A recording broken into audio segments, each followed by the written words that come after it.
Incredible specials like the famous Taco Tuesdays. 3 tacos for $1. Wednesdays, try the adult grilled cheese. Thursdays is chili dog day. And of course, Friday, game day, is steak tips after 5. Grab a friend, grab a drink, and grab a seat at the Bender on 7, where they're streaming Girard Sports Live right now. Bender on 7. Order now. 620-724-4860. Back here in Girard, Brittany Bailey starting things off, and she grounds back out to her pitching counterpart in Panther, and that's quickly 1 pitch, 1 out. And we'll finish the starting lineups now with the Girard Lady Trojans. Michaela Osmus is leading things off for Girard. She's playing shortstop, followed up by Marcy Hoey, the center fielder, batting second. Lainey Shireman, the catcher, batting third. Abby Smith is designated player, batting cleanup. Alexis Jenkins at first, bats fifth. Lexi Robinson in right, bats sixth. Brittany Bailey pitching, batting seventh. And Jordan Ferguson, the third baseman, is up now, batting eighth. And Lakin Cherry, the left fielder, bats ninth. The 0-1 is sent into left field, and it's going to get down in front of Krakowski out there, but she'll cut off and miss her second baseman, but alertly, Lawson over at first prevents it from rolling to the fence. That's Jordan's second hit of the night. Both been line drives right out there in that gap between left and center. So great bit of batting right there by JoJo. Now it'll bring up Lakin Cherry, who had a phenomenal sack bunt in the second that helped advance the runners and tack on that third run that the Lady Trojans had. Now going to attempt second base, and the steal is Ferguson, and she'll get underneath it. And a little lucky there by Ferguson. She didn't seem to have a great jump, but able to slide underneath it. High throw helped as well. I think that was supposed to be a sack bunt again to move the advance the runner. I think Coach O'Rain is talking to Cherry about that just right now. So the count now, 0-1 on Cherry. The wind and deal. She'll run up to try and slap it and not swing. So that's ball one. And, you know, we've already kind of talked to him, but once again, let's talk about the keys to the game for this that are brought to you by Bender on 7. The key to satisfying your appetite is to stop at Bender on 7. The Bender has quickly become a Girard favorite with daily specials. Today, it's a chili dog or chili cheese nachos. Tomorrow, it's steak tips. Bender on 7. Dine in, call in for pickup at 620-724-4860. And talked about it, cutting down errors and being solid defensively. Yeah, we have to cut down on errors, and we have to be defensively. We've done well enough. Line back up to the mound, and a great catch by Painter, but then an errant throw trying to get to her shortstop, Pena, going off the bag. And now a little bit of confusion as Ferguson thought that she was going to be out, but she's safe and almost ran back into the dugout regardless. Thankfully, she's able to get back on second base with no problem. Once again, real quick about Bender, tonight is their last night for the week. They're going to take Good Friday off for Saturday for Easter. So get in there and eat some chili cheese nachos and enjoy it. That'll be a nice way to begin your Easter holiday with chili cheese nachos or a nice chili dog. So now it's the top of the, now it's back to the top of the order with Osmus. The 1-0 catches the outside corner, 1 ball, 1 strike. And, you know, Dale, we've been talking about that. This umpire has been really favoring that outside corner. Yeah, he's given the outside corner and even the outside river all night long, but nothing on the inside. So if anything inside, let it go. Outside, you better toe your line to the chalk and get out there. But, you know, he's been consistent all night. So on both sides, Brittany Bailey has got the full effect of that outside. She lives on the outside corner and has got the call most of the night, too. 2-1 on Osmus. Tanner gets the sign, winds and deals, and that bounces over home. Gets by the catcher's glove in Potter, and a nice read from second base by Ferguson allows her to get to third. Yeah, nice base running there after we kind of got settled down there where she decided that she didn't get out on the throwback to second. So good heads up running. The 3-1 is fouled out of play, just barely missing the high backstop that's in front of us here. So I'll run the count full. And you talk about being able to lay off on the inside. That's really nice as a hitter because that allows you to fully extend your arms and get all your power and momentum into your swing. Yeah, you don't have to worry about getting jammed up so much and put your arms or your toes on the chalk and drive it right back up the middle. Unfortunately, we just didn't get that pass there. Went right into the glove of Panner. Panner was unable to feel it cleanly, but picked it up, plenty of composure, tossed it over to Lawson at first, and that will do it for the bottom of the fourth, where currently the Girard Lady Trojans lead the Baxter Springs Lady Lions 3-1. Back after this with the fifth inning here on Girard Sports Live. For more than 20 years, Call Service has been serving Southeast Kansas. Right now, Call Service has a huge selection of hand-cooked tires, including hand-cooked Dynapro ATM. Farmers and ranchers trust Call Service as their trucks crisscross Southeast Kansas, providing on-the-farm tire service daily. Plus, Call's is the first stop for lube and oil changes. Get back in the game with your new set of hand-cooked tires, never halfway. Available now at Call Service. Check them out online at callservicellc.com or call 620-724-4121.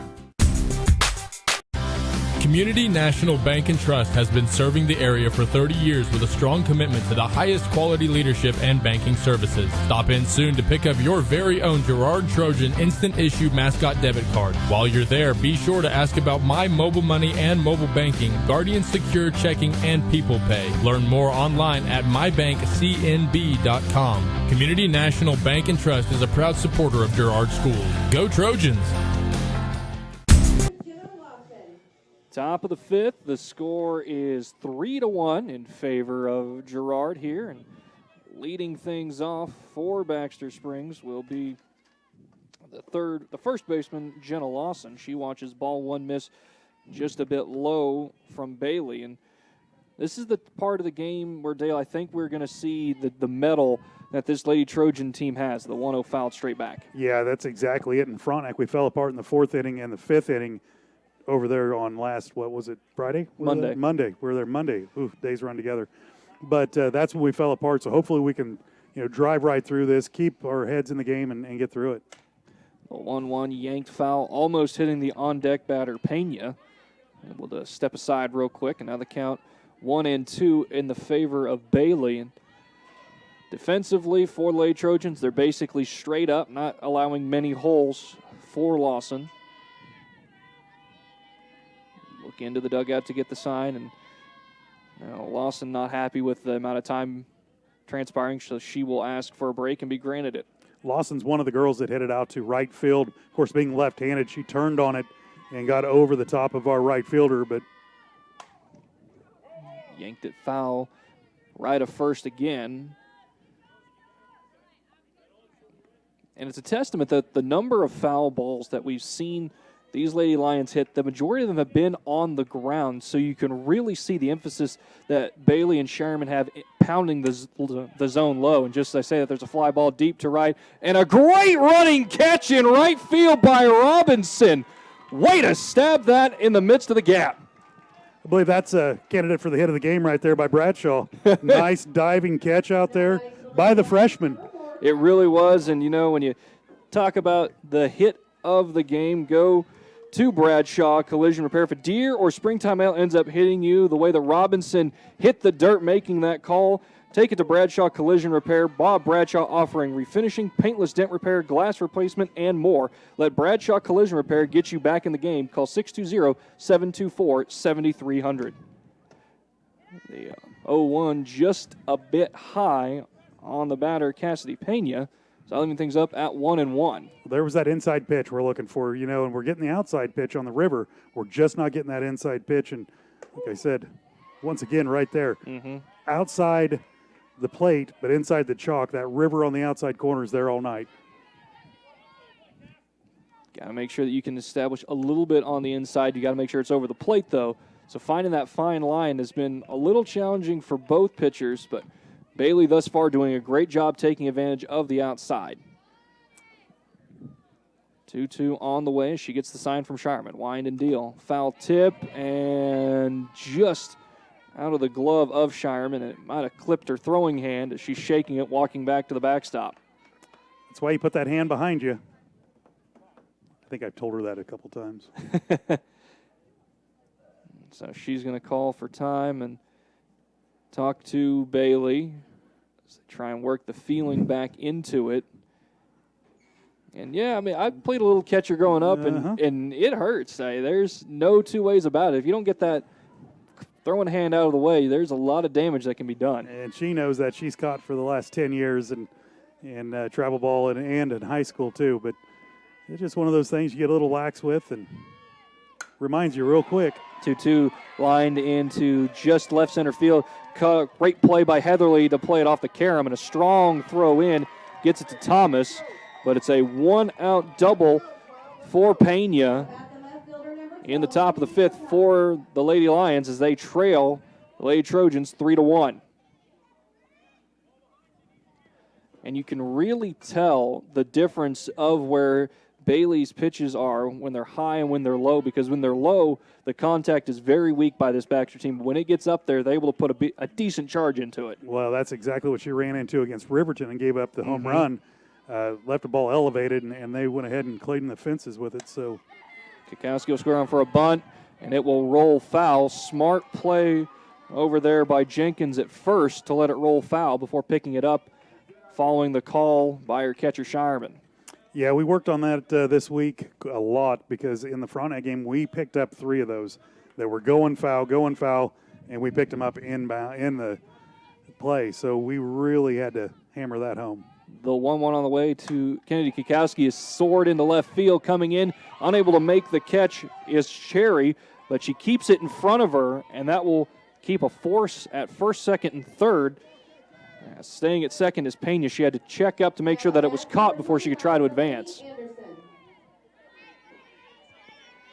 Now Delaney Anderson, the third baseman, will dig in the right-hand batter's box. And, you know, as nice it would have been for Cherry to make the catch, at least she was able to knock it down and keep it in front of her. Ball soared into shallow right field. Robinson runs over, makes a catch over her head.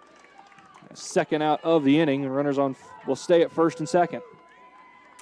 Nice job done by Robinson out there. Like to see her camp out a little bit more instead of run and catch, but read the ball off the bat. And of course, she's a freshman, so she's got a lot of ball to play ahead of her, but nicely done. Way to catch the ball. Now the left-hand hitting Abby Underhill. She'll ground it, getting it just underneath the glove of Jenkins at first. Robinson can't feel it cleanly, but she makes a strong throw, gets through the wickets of the pitcher, Bailey. Going to try and get the runner at second, Underhill. She's able to get there just in time. Now it's 2-3. Baxter trailing Girard, and just a little late throwing that glove down was Jenkins. Yeah, and this is that snowball effect that I worry about. Now it's that one inning we need to get through here. With 2 outs, we just need an out. Get out of here. Peyton Landis, the right fielder, steps up. She'll watch strike one catch the outside corner. And you talk about having that big inning that snowballs on you. The good news is right now you have 2 outs, so you just have to take a deep breath, relax, put it behind you. You can get this out, and you'll stop any sort of momentum that Baxter can pull here. But you got to be able to take that deep breath, and Bailey's doing a great job pulling the string with that changeup. She is. That was a great pitch. The arm speed was the exact same, and Shireman was able to block it because that ball was in the dirt. And then she made a strong pump fake that had Kikowski, diving back into third. Shireman's already caught one runner off of third, but doesn't need to do it there as Brittany Bailey digs deep and strikes out the batter for the last out with runners on second and third. And with that, we'll go to the bottom of the 5th, where the score currently is Girard 3, Baxter 2. Back after this here on Girard Sports Live. Crawcan Telephone Cooperative has been serving Girard in southeast Kansas for 65 years. In 1952, we helped our members connect with each other using telephone lines. Today, we connect our members with the entire world using fiber optics. While the technology has changed, our commitment to deliver it to our members has not. Good luck, Trojans, from your friends at Crawcan. Check us out on the web at ckt.net. It may be cold outside, but you can stay warm and cozy inside with help from D-Roll Commodity. Replace your flooring today with the area's largest selection of in-stock carpet, luxury vinyl plank, tile, area rugs, and more in many styles, brands, and colors. We have a great selection of furniture, including mattresses and sofa sets. And if you need a recliner, this is the place to be. Now is a great time to shop at D-Roll Commodity Flooring and Furniture, with stores in Brazelton and Independence, Kansas, and Joplin and Butler, Missouri.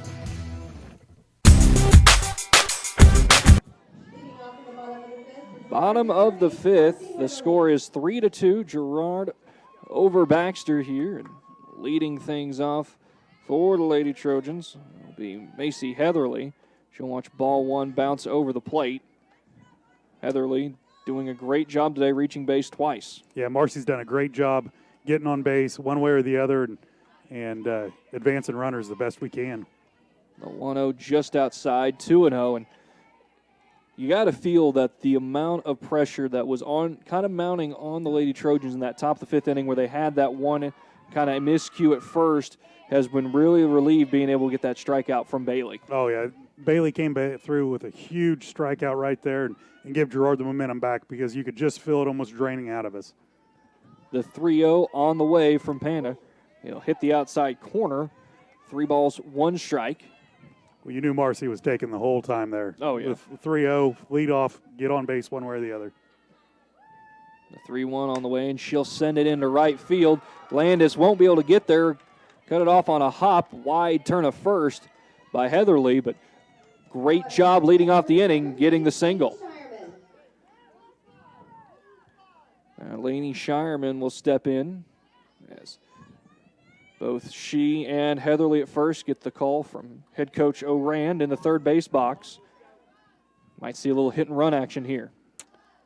I'm sure they're trying to move her down one way or the other.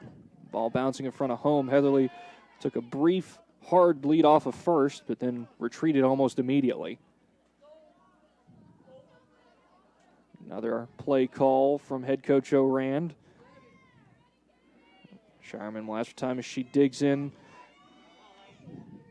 The 1-0. Sent right through the hole at short, and they'll put runners at first and second with nobody out. Heatherly did break from first. The shortstop Pena went to cover, and that left it wide open. Shireman taking advantage.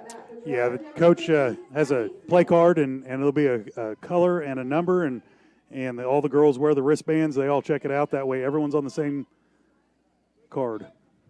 Abby Smith, designated players up, and she'll take the first pitch she sees, send it into center field. Underhill snags it, rounding third and coming home is Heatherly, and she'll slide in safely.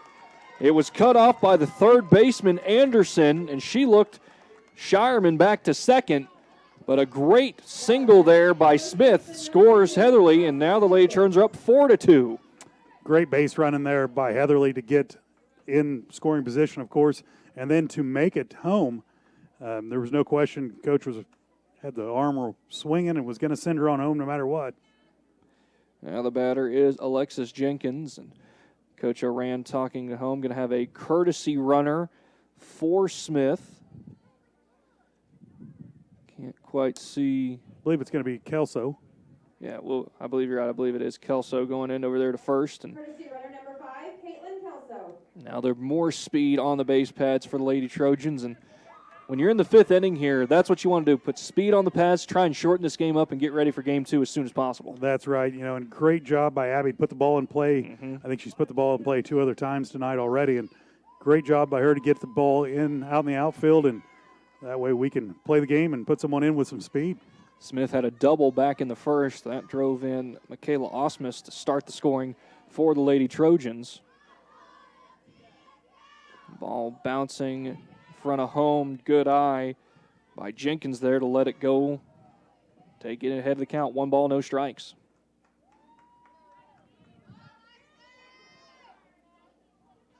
And there again getting the sign from Potter, her catcher. Winding and dealing. Once more low. Now faking the steal of third is Shireman, and she'll run back, dive head first, get there in time. Yeah, they're trying to get that catcher, which an inexperienced catcher would throw it back to second, and if you get the long throw, you might as well score. And you never know. Occasionally, if you have a throw, it'll get by the fielder, and that allows you to take an extra base as well. The 2-0 watch for a strike, and again, Shireman is daring Potter to throw it down, and she does. Getting some help at third by Anderson. Well, the catcher's got to throw it to third, and third's got to catch it and then make a decision. 2-1, grounded to the shortstop Pena. She'll knock it down, throw it over to third, and a miscommunication on the base paths as at first Kelso thought that it was caught, and then she realized it wasn't, and she was cut down at second base. A 6-5-4 double play, and just like that, what could have been a big inning for the Lady Trojans has a runner at first with 2 out. First pitch to Lexi Robinson will get across at the knees, strike 1. And that's just unfortunate luck right there, Dale. I mean, I'm not sure if Coach Vinci thought the shortstop caught it or what, because He did not send Kelso at all. Foul tip from Robinson, and I'll make her down the count 0-2. You can't fault him for trying to hold up thinking that it was caught, but there was a decent view over there that you at least give him a couple steps so that if they don't catch it, you can get him to second. And swinging and missing is Robinson, not fielded cleanly by Potter, but she's able to corral it and throw down to first to end the inning. But not before the Lady Trojans tack on one more. Scores 4-2 going to the fifth. Girard Lady Trojans leading the Baxter Springs Lady Lions. Back after this here on Girard Sports Live. Crocan Telephone Cooperative has been serving Girard in southeast Kansas for 65 years. In 1952, we helped our members connect with each other using telephone lines. Today, we connect our members with the entire world using fiber optics. While the technology has changed, our commitment to deliver it to our members has not. Check us out on the web at ckt.net. Farm Bureau is proud to support Girard High School student athletes. At Farm Bureau Financial Services, their number one goal is to make insurance simple. Agents Judd Sasho, Lori Johnson, and Lisa Sasho take pride in educating their clients and members so they are able to make the best decisions. There's a lot of information out there, and at Farm Bureau, they can explain it in a way that relates to you so you can apply it to your life, family, farm, and future. To learn more, contact Judd, Lori, or Lisa at 620-724-4213. Go Trojans! Top of the sixth, the score is 4-2. Girard over Baxter, and a pitching change for the Lady Trojans is going to see Lexi Robinson step in the circle, and a little bit of a speed change between Robinson and Bailey, as Bailey's got a very methodical pitching style, while Robinson's got one that could be described as a little herky-jerky. And that's exactly what I was going to call it. To describe it, it's a little herky-jerky. The release is a little bit different, and we go from her left-handed Bailey to a right-handed Robinson, so we'll see if this changes it up a little bit. Plus, it keeps Bailey fresh for the second game, too. Mm-hmm. And there's a lot to be said from having that just kind of different pitching angle that you're going to see, because even though with like softball you're still coming from about the hip, there's still a lot of variance you can have. Some people kind of sling it sideways across the hip, some throw it straight from behind. It'll take a little bit of adjustment, I think, for the Lady Lions to get things going here against Robinson. The first batter that she's going to see is her pitching counterpart in Haley Panner, and Panner will watch ball one miss just a little low.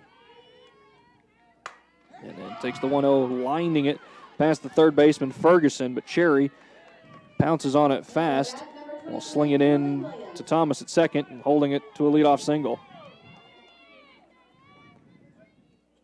Now the batter is Emily Williams.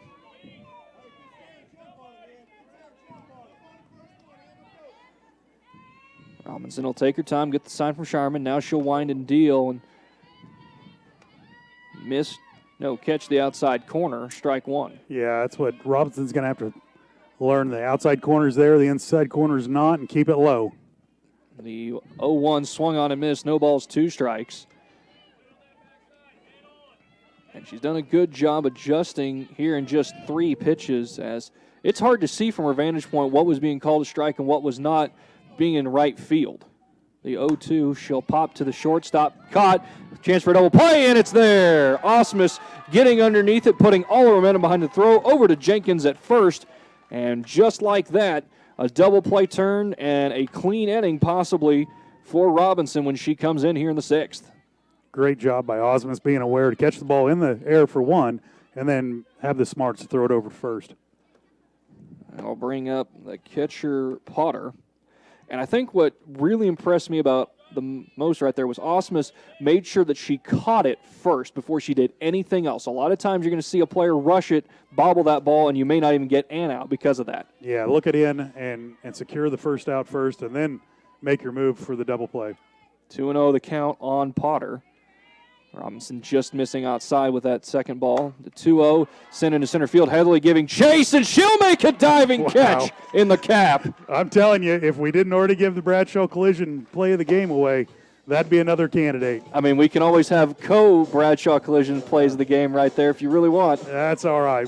Great job by Marcy Heatherly out there in center field. To end the sixth with a diving catch to her left. Going to the bottom of the sixth, the score is Girard 4, Baxter 2. Back after this here on Girard Sports Live. Girard Medical Center's bariatric program has made extraordinary changes to many people's lives. Before surgery, I was having a lot of problems just walking. That was the main reason for doing it, and just to feel better, to be able to enjoy life. Dr. Latchman and her team are fantastic. I really feel like I've been given a second chance at life. Call to learn more. Girard Medical Center, caring for our community one patient at a time. Chicken Annie's Girard is a proud supporter of Trojan Athletics. Chicken Annie's of Girard serves up the area's best fried chicken and a whole lot more. Check out their weekly specials like chicken and noodles on Wednesdays, Thursday nights kids nights, and Friday boneless wings. Oh, and don't forget about those delicious homemade pies. Stop in or enjoy their mouth-watering favorites at home with carry-out and catering available. Chicken Annie's Girard, continuing a Southeast Kansas tradition. Learn more at chickenanniesgirard.com or call 620-724-4090. Bottom of the sixth, the Lady Trojans lead the Lady Lions 4-2. First up for Girard here in the bottom of the sixth is going to be Brittany Bailey, who moved out to right field. And she'll be unable to check her swing and go down the count, no balls, one strike. The 0-1 on the way, and she'll slap it foul left of Coach O'Rand at third. Coming out to start her sixth inning of work is Panner for Baxter Springs.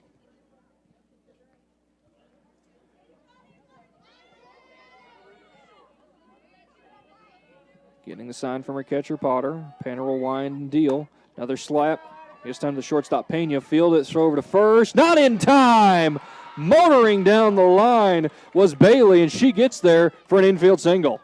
Nicely done by Bailey. Put the ball on the left side of the field and book it down to first just like she did. And put it just about the deepest part that she could do it on the infield where there was an infielder, but not being afraid to just pick those legs up and put them down as fast as she can. And now the leadoff runner is on for the Lady Trojans.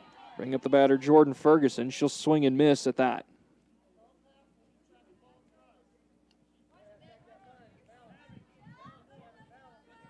Score 4-2 here in the bottom of the sixth.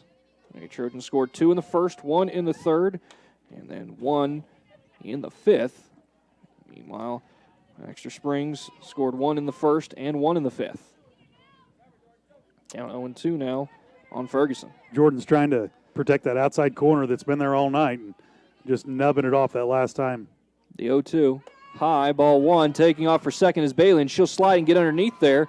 Ball rolls into center, but not far enough for Bailey to consider taking third. Count now 1 ball, 2 strikes. Trojans have had a lot of base runners tonight. They've done well at the plate. They've been disciplined on balls and strikes and put balls in plays tonight.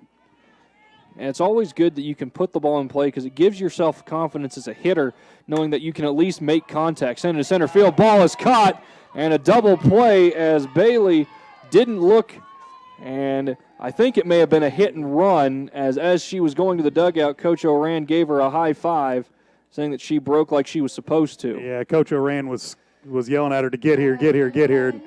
Oops, only one out there, so we'll put that error on Coach. So now Lakin Cherry will come up. She'll run up to slap it and hold off ball 1. And with the score being 4-2 in the bottom of the sixth, you can kind of forgive having that kind of mental mistake on anyone at that point because you're just playing for outs right now to get that victory. Right. And 1-0 will catch the outside corner, 1 ball, 1 strike. Once again, that outside corner has been there all night, so the girls have to know that we have to be able to reach out and touch that outside corner. The 1-1 just a bit low.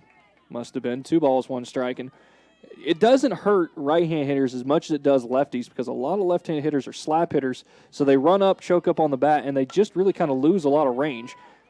Cherry will slap it over to the third baseman Anderson, who fields it and tosses it over to Lawson at first, and that will do it here in the bottom of the sixth. Going to the seventh, it's the Girard Lady Trojans 4, Baxter Springs Lady Lions 2. Back after this here on Girard Sports Live.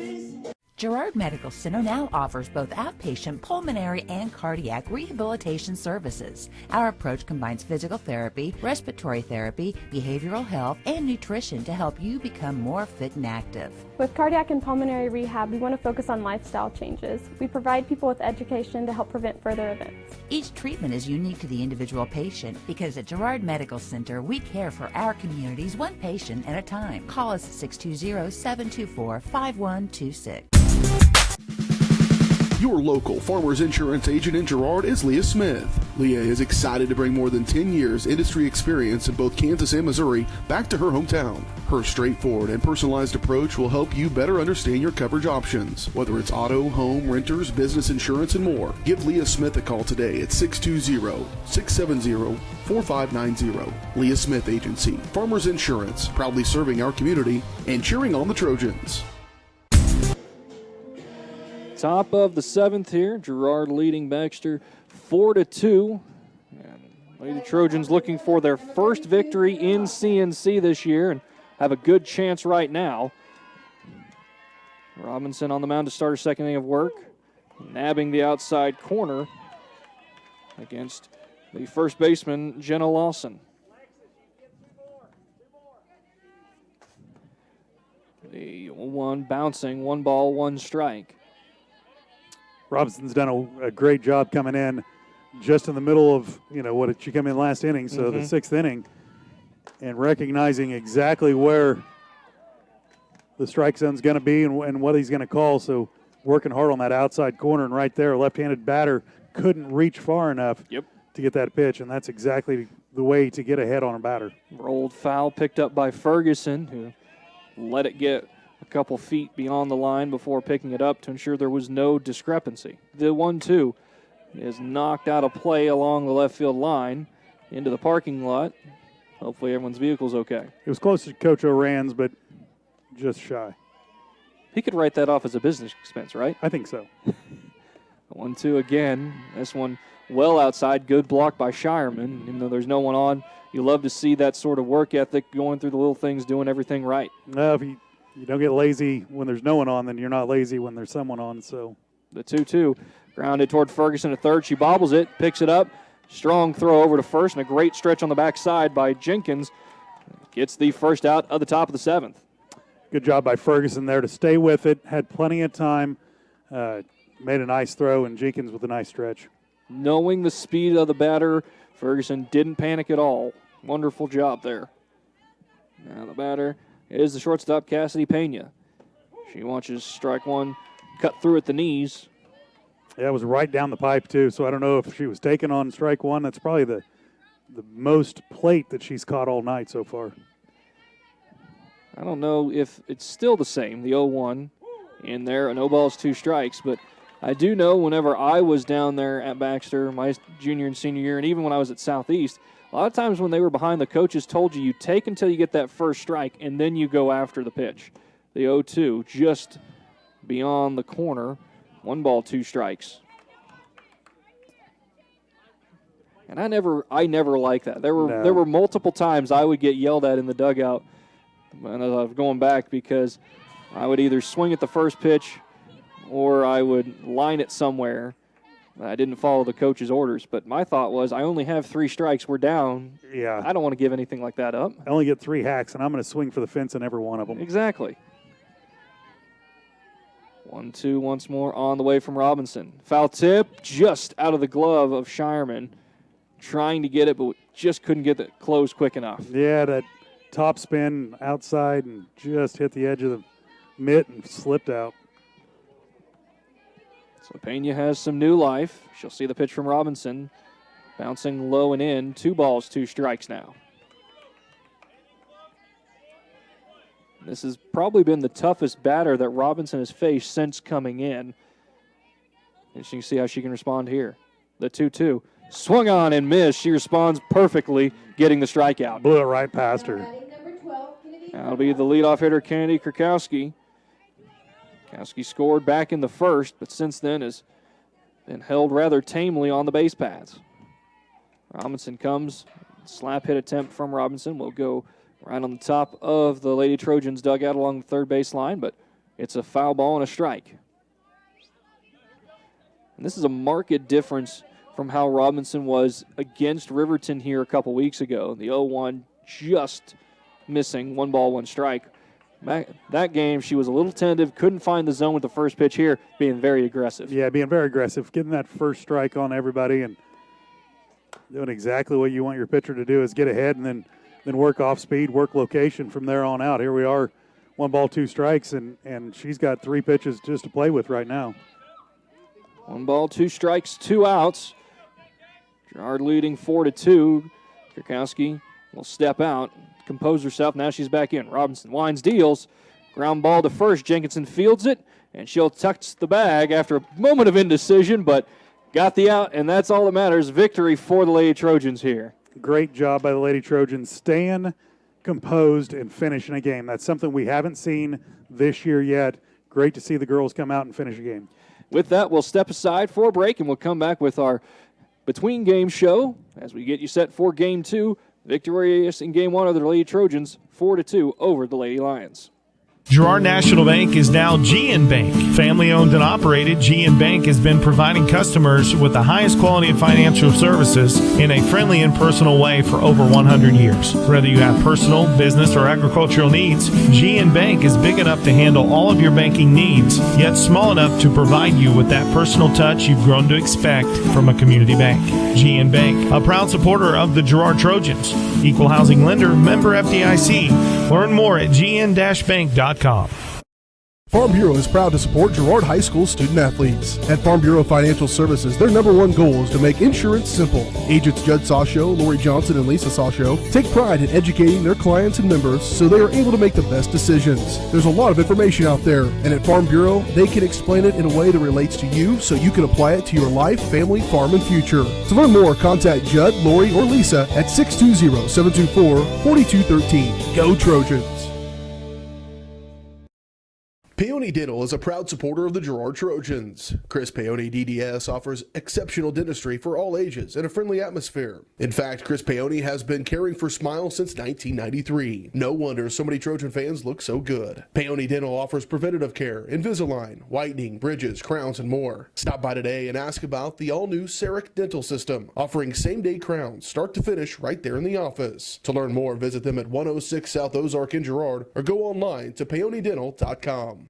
The Producers Co-op Farm Store is committed to making your life easier by supplying you with the things you need for your farm and home. As always, the Producers Co-op Farm Store has a great selection of farm and ranch supplies, including pet supplies, ranch and corral building supplies and equipment, automatic waterers and feed bunks, tack, dog food, pet and animal health supplies, workwear, boots, and much, much more. Come in and check out the great deals on lots of new merchandise as well. Proudly serving Girard and the surrounding area, and proud to support the Girard Trojans. And welcome in between halftime of the first and second game. Here, this doubleheader between the Girard Lady Trojans and the Baxter Springs Lady Lions, where the Lady Trojans are victorious in Game 1, their first victory in the CNC. They defeated Baxter Springs by a score of 4-2. The between-game show is brought to you by GN Bank, formerly Girard National Bank. New name, but still providing customers with the highest quality financial services in a friendly and personal way. Personal, business, or agricultural needs, turn to GN Bank. Learn more at gn-bank.com. And, you know, game was started off a little rough for the Lady Trojans, giving up 1 run in the top of the first, but they were able to respond with 2 runs of their own in the bottom of the first, tacking on a 3rd run in the second. Had a comfortable 3-1 lead until the top of the 5th, where things got a little shaky for them, and with 2 outs, the Lady Lions are able to score a run and put runners at second and third with 2 outs. But Brittany Bailey, phenomenal job digging deep, striking out the batter she was facing to leave those 2 stranded. And seemingly boosted by that momentum, the Lady Trojans tacked on a 4th run in the bottom of the 5th, and that was all she wrote. Coming in, dealing 2 perfect scoreless innings was Lexi Robinson coming in from right field. Her pitching motion a little bit faster, a little bit more herky-jerky, just enough to kind of throw the Baxter Springs Lady Lions hitters off balance, and that's how we got here. So the end of the first game saw the Girard Lady Trojans win 4-2. And Dale, we mentioned it several times in the keys to the game that the Lady Trojans sometimes had that one inning that would come up and bite them. That fifth inning looked like it may have been that inning, but they were able to just dig deep and will themselves to victory through that inning. That's right. We were just waiting for that one inning, one snowball fight that we have had every game. But you know what? They buckled down and came through with a 4-2 win. And with that, we'll step aside for another break, and then we'll come back and show you the Kim Kravitz photo of the game. Back after this here on the GN Bank Halftime Show. Thanks to your support, Kenora Eye Care has expanded. With double the space, they offer more exam rooms, larger optical selection, and extended hours to fit your schedule. And with the latest technology, they can quickly diagnose any eye-related issues. All patients are welcome at Kenora Eye Care, the clear choice for your family's vision. The Producers Co-op Farm Store is committed to making your life easier by supplying you with the things you need for your farm and home. As always, the Producers Co-op Farm Store has a great selection of farm and ranch supplies, including pet supplies, ranch and corral building supplies and equipment, automatic waterers and feed bunks, tack, dog food, pet and animal health supplies, workwear, boots, and much, much more. Come in and check out the great deals on lots of new merchandise as well. Proudly serving Girard and the surrounding area, and proud to support the Girard Trojans. When I wake up in the morning, love, and the sunlight hurts my eyes, then I look at you, and I know it's gonna be a lovely day, lovely day, lovely day.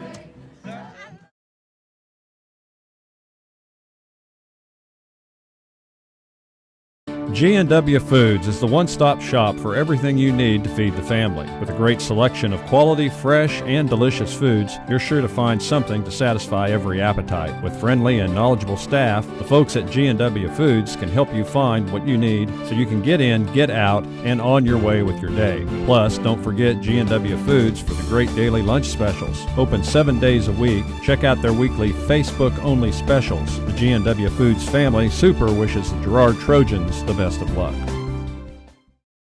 Mathis Drug Store Incorporated has a proud Girard history of more than 50 years.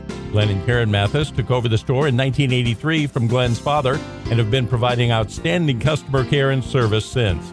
At Mathis, they know their customers by name and value their support. Primary goal is to provide fast, accurate, friendly service. Mathis is a full-service pharmacy that accepts most insurance plans and supports competitive cash pricing. Mathis Drug Store, a proud supporter of Girard High School student-athletes.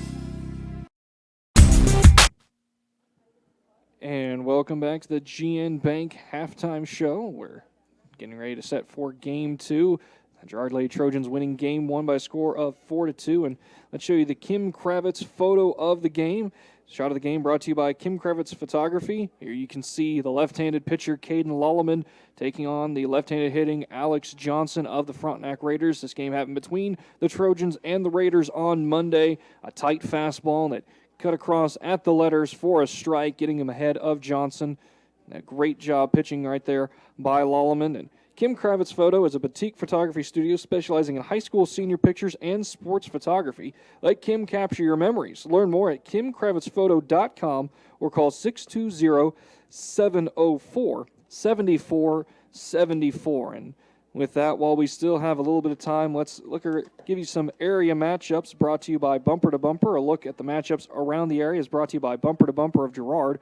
Forley Brenneman Auto Parts. Bumper to Bumper has been serving the Girard area since 1935. Come in and talk with Willie if you're interested in the need for belts, Bosch brake pads, Wicks filters, Timken bearings, and so much more. Bumper to Bumper, 101 East Prairie Street in Girard. Other games going on today.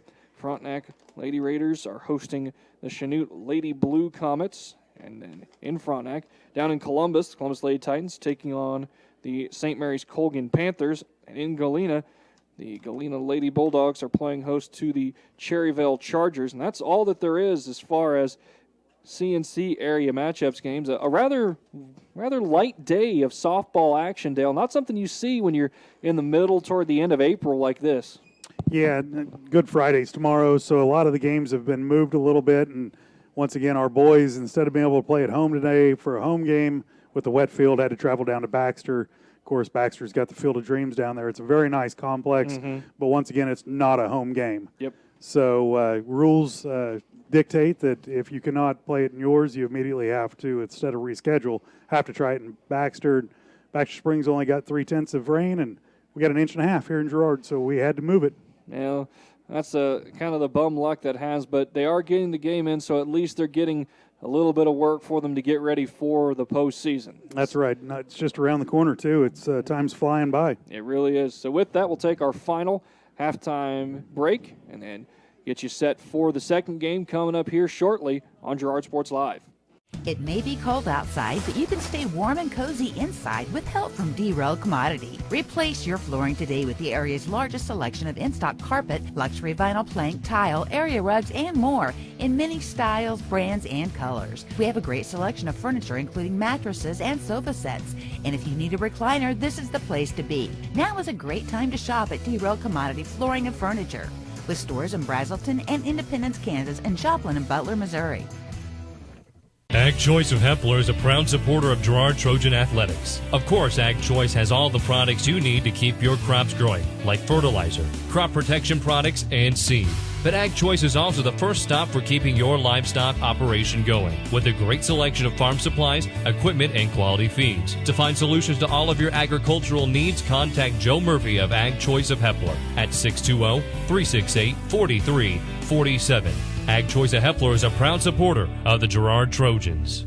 Girard Medical Center now offers both outpatient pulmonary and cardiac rehabilitation services. Our approach combines physical therapy, respiratory therapy, behavioral health, and nutrition to help you become more fit and active. With cardiac and pulmonary rehab, we want to focus on lifestyle changes. We provide people with education to help prevent further events. Each treatment is unique to the individual patient because at Girard Medical Center, we care for our communities one patient at a time. Call us at 620-724-5126. The best place for your pregame or postgame meal is Bender on 7. The Bender has quickly become Girard's favorite restaurant with incredible specials like the famous Taco Tuesdays, 3 tacos for $1. Wednesdays, try the adult grilled cheese. Thursdays is chili dog day. And of course, Friday, game day, is steak tips after 5. Grab a friend, grab a drink, and grab a seat at the Bender on 7, where they're streaming Girard Sports Live right now. Bender on 7. Order now. 620-724-4860.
Community National Bank and Trust has been serving the area for 30 years with a strong commitment to the highest quality leadership and banking services. Stop in soon to pick up your very own Girard Trojan instant issue mascot debit card. While you're there, be sure to ask about My Mobile Money and mobile banking, Guardian Secure Checking, and People Pay. Learn more online at mybankcnb.com. Community National Bank and Trust is a proud supporter of Girard Schools. Go Trojans! Crawcan Telephone Cooperative has been serving Girard in southeast Kansas for 65 years.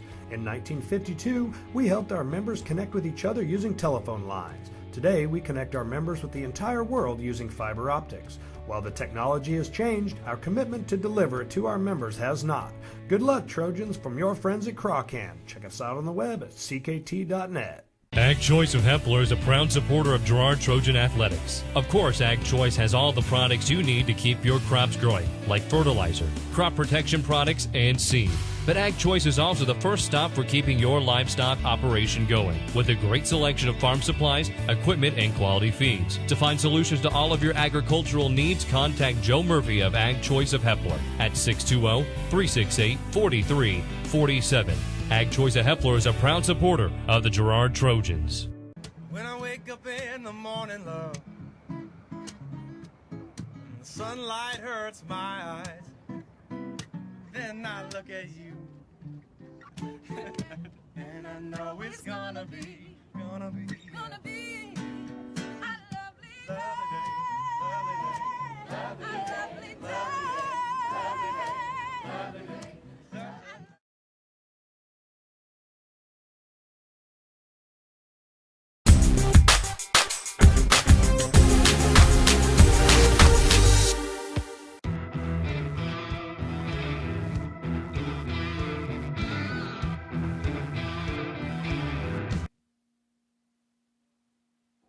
Welcome to the pregame show of Game 2 here between the Girard Lady Trojans and the Baxter Springs Lady Lions. The pregame show is brought to you by Community National Bank and Trust, serving the area for over 30 years. Stop in soon to pick up your very own Girard Trojan instant issue mascot debit card.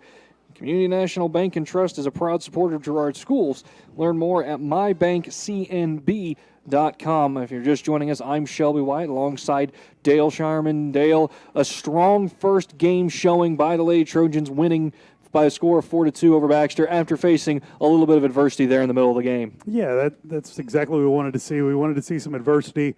And there's going to be games where we're going to face being down. We're going to face the snowball effect, and we just got to be able to come back out of it and know we can come out of it and come back from it. And, you know, being this the first win in conference right there for head coach Jerry O'Rand's squads, the CNC title probably out of reach. I mean, there's possibility he can get some help, but I'm sure if you asked him if not winning the CNC meant a shot at a state title, he would take it in a heartbeat. Oh, yeah, exactly. You know, the CNC is nice to have. It's on everybody's goal sheet, but you know what? The end result is to be playing longer than anyone else in Southeast Kansas. So we'll get together and try to get that. That's the ultimate goal, and if we can do that, everyone won't care if we are the CNC champs or not. Absolutely. We'll step aside for another break here on the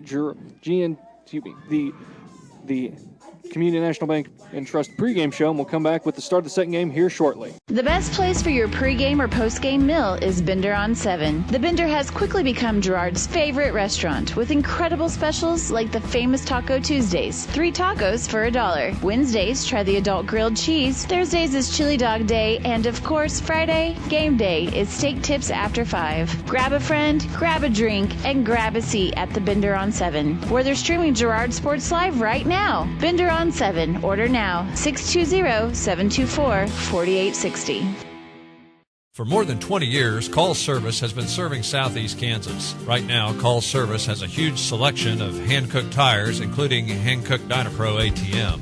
Farmers and ranchers trust Call Service as their trucks crisscross Southeast Kansas, providing on-the-farm tire service daily. Plus, Calls is the first stop for lube and oil changes. Get back in the game with your new set of hand-cooked tires, never halfway. Available now at Call Service. Check them out online at callservicellc.com or call 620-724-4121.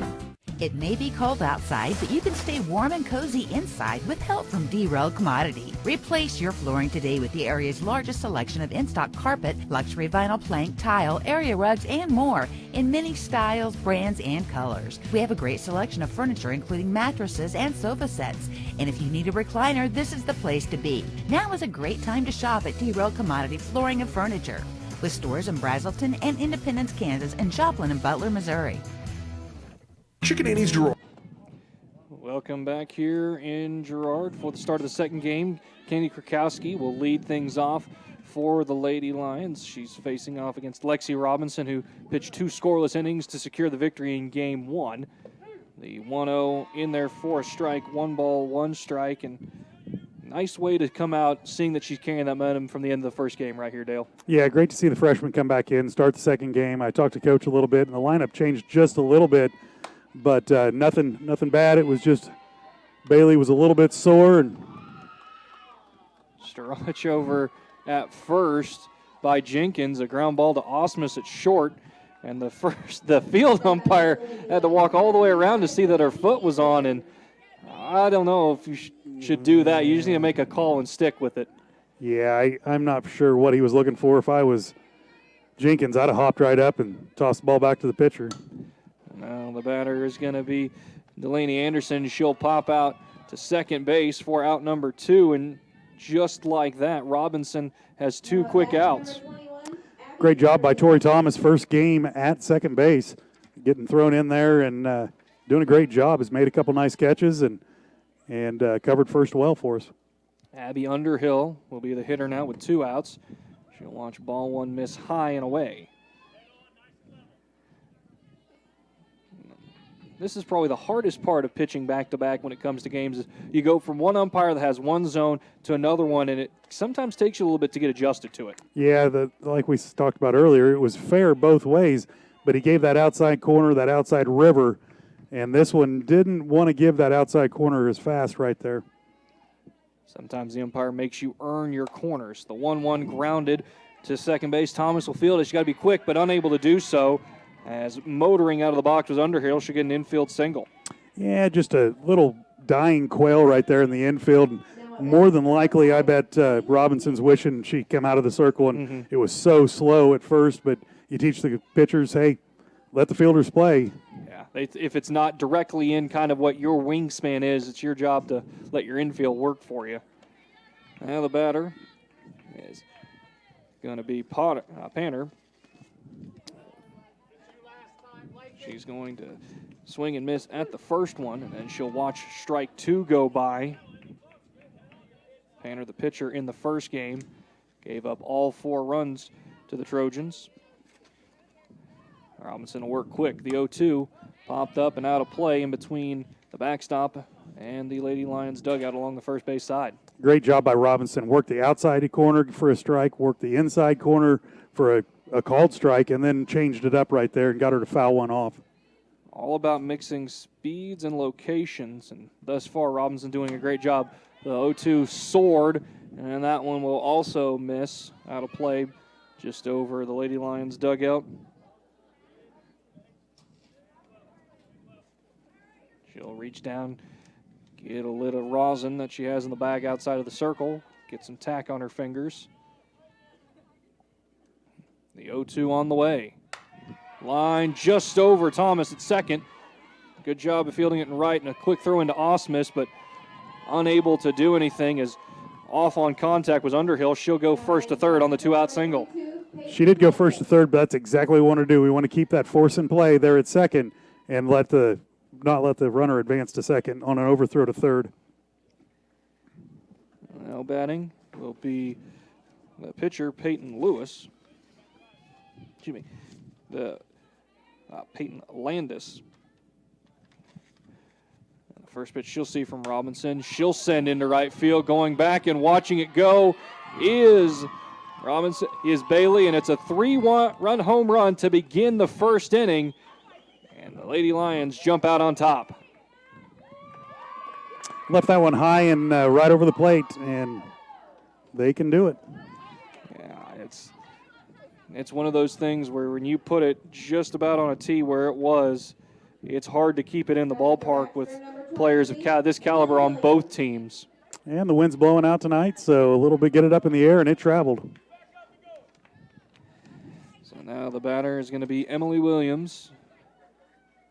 We'll see how Lady Trojans can bounce back after that. Williams made up her mind to swing before the ball left Robinson's hand.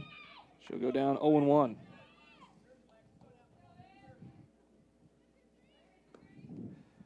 The 0-1 grounded to third, picked up by Ferguson, bobbled it, strong throw over to first in time for the third and final out, but not before Lady Lions strike first for 3. At the end of half an inning, it's Baxter 3, Girard coming up here on Girard Sports Live.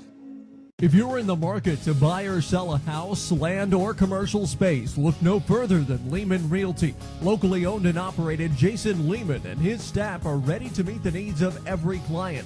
When it comes to your listing, you can trust that Lehman Realty will take the time to get to know you and your property. Lehman Realty is a proud supporter of Girard Trojan Athletics. Learn more at www.lehmanrealty.net or call Jason at 620-724-8020. McClellan Sanitation is a proud supporter of the Girard Trojans. McClellan Sanitation is also proud to have been serving Girard and the surrounding area for decades. McClellan Sanitation offers residential, commercial, and roll-off services. As a locally owned and operated company, owners Dave and Candy McClellan and their employees are dedicated to providing the highest quality customer service. To learn more, call McClellan Sanitation at 620-724-8486. McClellan Sanitation wishes the Girard Trojans the best of luck this season.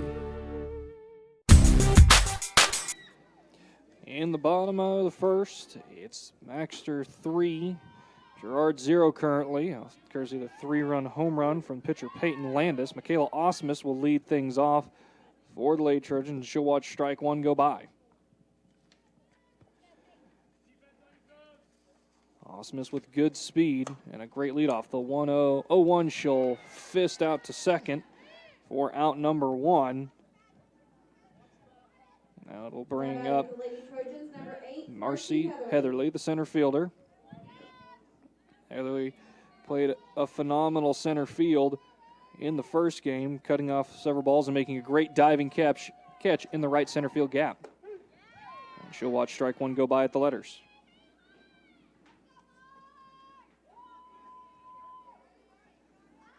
Sun's starting to set here behind Baxter's dugout along the first base side. 0-1 missing outside.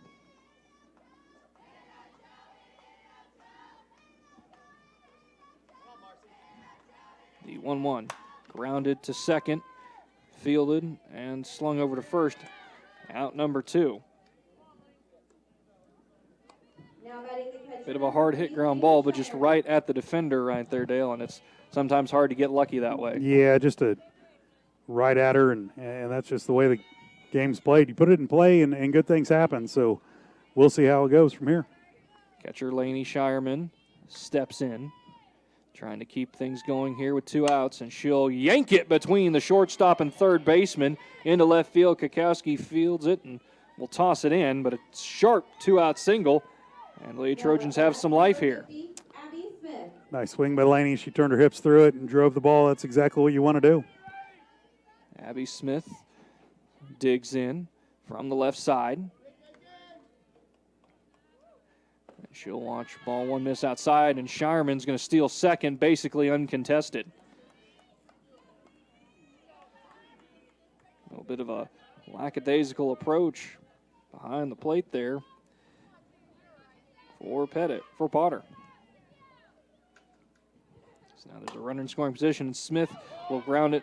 No, they're going to say it was lined and caught over there at third by Anderson, and just like that, the Lady Trojans go down in the bottom of the first. So to the top of the second, the score, Baxter 3, Girard 0 here on Girard Sports Live. Paoni Dental is a proud supporter of the Girard Trojans. Chris Paoni DDS offers exceptional dentistry for all ages in a friendly atmosphere. In fact, Chris Paoni has been caring for smiles since 1993. No wonder so many Trojan fans look so good. Paoni Dental offers preventative care, Invisalign, whitening, bridges, crowns, and more. Stop by today and ask about the all-new CEREC dental system, offering same-day crowns, start to finish, right there in the office. To learn more, visit them at 106 South Ozark in Girard or go online to paonidental.com. Find us fast in names and numbers. Mathis Drugstore Incorporated has a proud Girard history of more than 50 years. Glenn and Karen Mathis took over the store in 1983 from Glenn's father and have been providing outstanding customer care and service since. At Mathis, they know their customers by name and value their support. Primary goal is to provide fast, accurate, friendly service. Mathis is a full-service pharmacy that accepts most insurance plans and supports competitive cash pricing. Mathis Drugstore, a proud supporter of Girard High School student-athletes.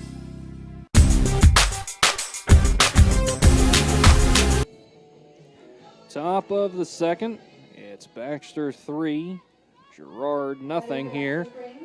Lexi Robinson out for her second inning of work in this first game. And the batter is going to be Jenna Lawson. She'll watch ball one bounce low and away.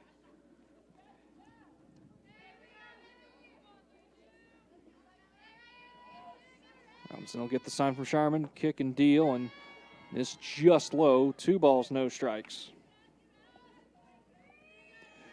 And Dale, you said you talked with Coach O'Rand in between games. What, with having their first win here, and Lawson hits it deep to right and just off the glove, but at the base of the wall. And Lawson's going to get there to second on the 2-base error. That's just kind of drifting around and floundering was Bailey, not knowing where the wall was. Yeah, she needs to reach back with that other hand and feel where the fence is. But once again, kind of changing positions and ground ball to the short to second baseman Thomas, and Thomas will get over to first in time. Out number 1. As the batter was the catcher, Potter.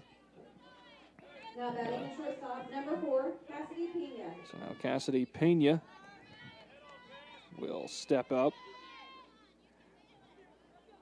And having the runner at second that they did in Lawson was really beneficial, as with the ground ball right to Thomas at second, didn't allow for any sort of advance. Yeah, Thomas kind of gave her a little peek over there to make sure she wasn't trying to advance, and then a good throw over to first, and nicely done by the new second baseman. The 1-0. Missing outside 2-0. And as I was getting ready to say before Lawson's 2-base error hit, what was just the kind of atmosphere in the dugout with that victory here in the CNC, their first one of the year? Oh, it was chipper in there. I mean, everyone was talking. Everyone was happy about it. And, you know, I think they know that they can play good ball. It's just they need to get through those tough innings, and they got through it, and everyone was chipper and ready to go for the next game. 2-1 the count now on Pena. Robinson will wind and deal, and it's fouled. Bouncing in front of home and then behind the catcher Shireman. Krakowski on deck for the Lady Lions. Defense basically straight up for the Lady Trojans. The 2-2 just a bit tall, right down the heart of the plate, but it might have been right above the letters. Count now full.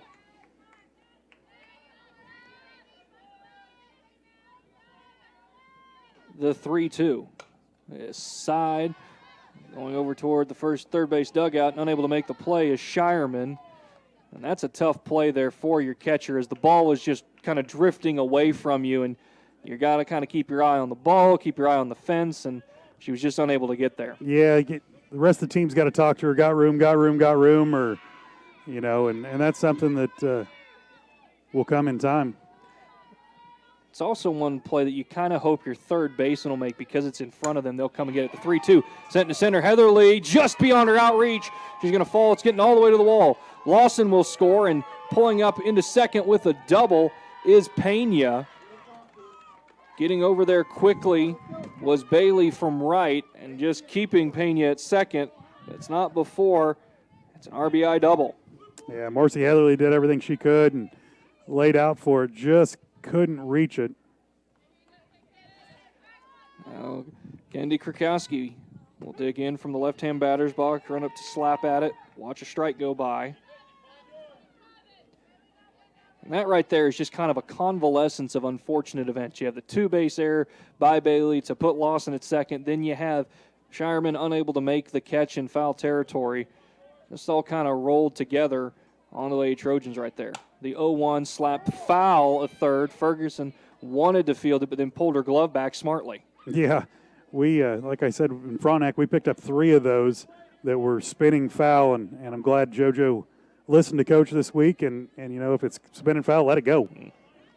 So now the count is 0-2 on Krakowski, who grounded out to Osmus at short to begin the game, and she'll slap that one foul. That one had no chance of being fair.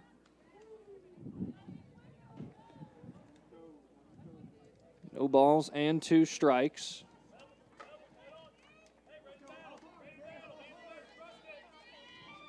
Freshman Robinson in the circle, trying to get out of this inning with only 1 run. Grounded past a diving Osmus at short. Heatherly gets behind it. Strong throw to Osmus and a wide turn of first by Krakowski, but she'll scamper back, and now runners at the corners with 1 out.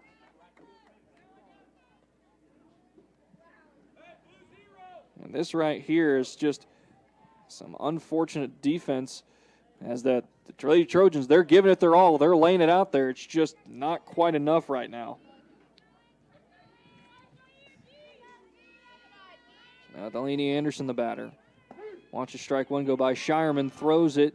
Great stop by Osmus. I don't know if it slipped out of Shireman's hand or if she was trying to get it to Thomas at second and Thomas wasn't ready for it, but it was a great recovery by Osmus on the back end. I think that's a set play where they're going to bring Osmus around in second base area and then quick throw it back home. So it was a setup play, trying to get them to try to steal home, and luckily they didn't try to steal, and we got it knocked down. 1-1 on Anderson, who popped out to Thomas at second. Ground ball to Osmus at short. Unable to field it cleanly. Throw over to first, not in time, but a great dig on the back side there by Jenkins to prevent a run from coming home. Once again, this is this inning that the snowball effect. We've had a couple chances to get some outs. No real errors yet, but we have to field the ball cleanly. We have to be able to make the right throw. So now the bases are going to be loaded for Abby Underhill, who hit a single. She'll watch strike 1 go by on the inside corner. Corners are in for the Lady Trojans. And the middle infield coming in about halfway. The 0-1. In there, strike 2. Pump fake down to third by Shireman. We watched her throw one out at third earlier, and that will keep them a little bit, a step or two back from getting that long lead off and be able to steal home. The 0-2 lined right back up the middle. Robinson tried. 1 run is in. Being waved around as Krakowski. Throw home. It will be cut off by Robinson. And it's a 2 RBI single for Abby Underhill. And this right here, as you mentioned, is just kind of that snowball inning that has plagued Girard all year. There's not much Robinson could do right there. Line shot right back at her. Luckily, she dodged out of the way. But nice throw back from Heatherly to get it back in and keep the damage to a minimum. And it was a great awareness by Robinson, too, once she could not make the catch, to have her head turned around to try and find where the ball was, because if she doesn't cut that off, there's a decent chance that Anderson takes third base on that throw. Oh, very easily, yeah. Batter now, it'll be the right fielder in Pander, who hit a home run last inning. Right now she's at the count 1 ball and a 1 strike. Robinson winds, deals, ground ball just past the third baseman Ferguson. Getting it quickly is Lakin Cherry, and she'll toss it in. But once more, the bases are loaded here in the top of the second. Number 22, Peyton Landis. Now Peyton Landis will step in. And she sends one into left. Cherry gets behind it, catches it, and she'll get it into Ferguson at third. Not tagging up at third base was Anderson, so she did not score. Yeah, not quite deep enough. It was right to Cherry out there. Nice catch. Way to look it in and get behind it if she needed to throw it. 2 outs, and the bases are loaded for Emily Williams, who grounded out to Ferguson to end the first, and she's going to screw it in off the end of her bat, fielded by the first baseman Jenkins, and tagging the runner by Williams for the end of the inning, but not before they score 3 more here in the top of the second. To the bottom of the second we go. It's 6-0, the Lady Lions. Producers Co-op of Girard has been serving the needs of farmers and ranchers in southeast Kansas for decades. With a wide range of products and services, you'll be sure to find what you're looking for. Contact the Agronomy Center for seed recommendations, seed treatments, crop scouting, grid and soil sampling, custom and variable rate application, and more. Raise the bar and make this year the most profitable yet. To learn more, visit them online at girardcoop.com or call the Agronomy Center at 620-724-8372. Producers Co-op, working for you. Hydrix, your dependable independent. Depend on us for service, for selection, for price. Get huge Samsung savings. Leave notes, sync calendars, and display your photos on the new Samsung Family Hub refrigerator. Plus, get free same-day delivery. Why shop for appliances where the motto is do it yourself when you can depend on the know-how of people who live appliances every day? The only thing better than our price is our service. Hydrix, Fort Scott, and Girard.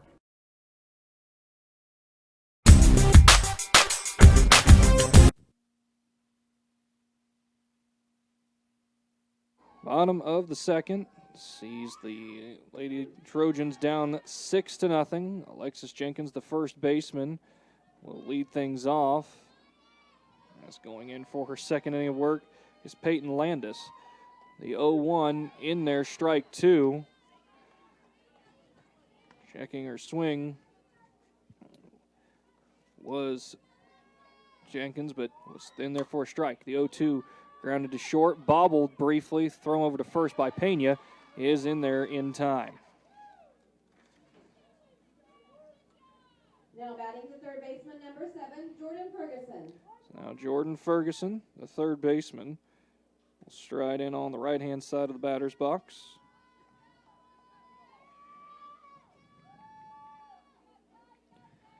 First pitch she sees will knife across the zone, strike 1.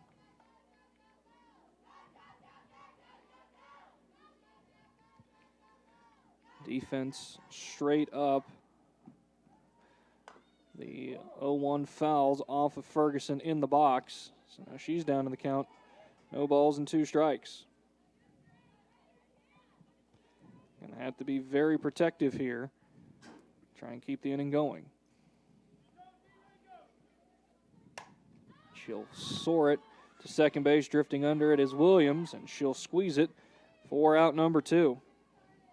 Now batting for Girard, the pitcher, number 23, Lexi Robinson. Lexi Robinson, the pitcher, steps up. Wanting to prevent a 1-2-3 inning here. She'll ground the first pitch she sees over to Williams at second, who fields it. Going to be close at first, but just barely in time. Bang, bang. Robinson made it close. 1-2-3 go the Lady Trojans here in the bottom of the second. To the third, it's 6-0, Baxter Springs.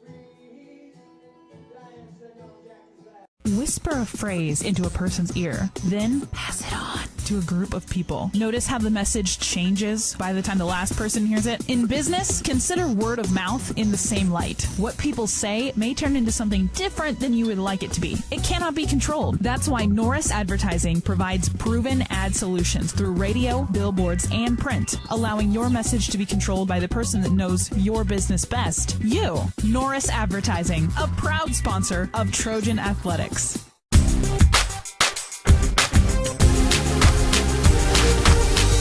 Mathis Drugstore Incorporated has a proud Girard history of more than 50 years. Glenn and Karen Mathis took over the store in 1983 from Glenn's father and have been providing outstanding customer care and service since. At Mathis, they know their customers by name and value their support. Primary goal is to provide fast, accurate, friendly service. Mathis is a full-service pharmacy that accepts most insurance plans and supports competitive cash pricing. Mathis Drugstore, a proud supporter of Girard High School student athletes.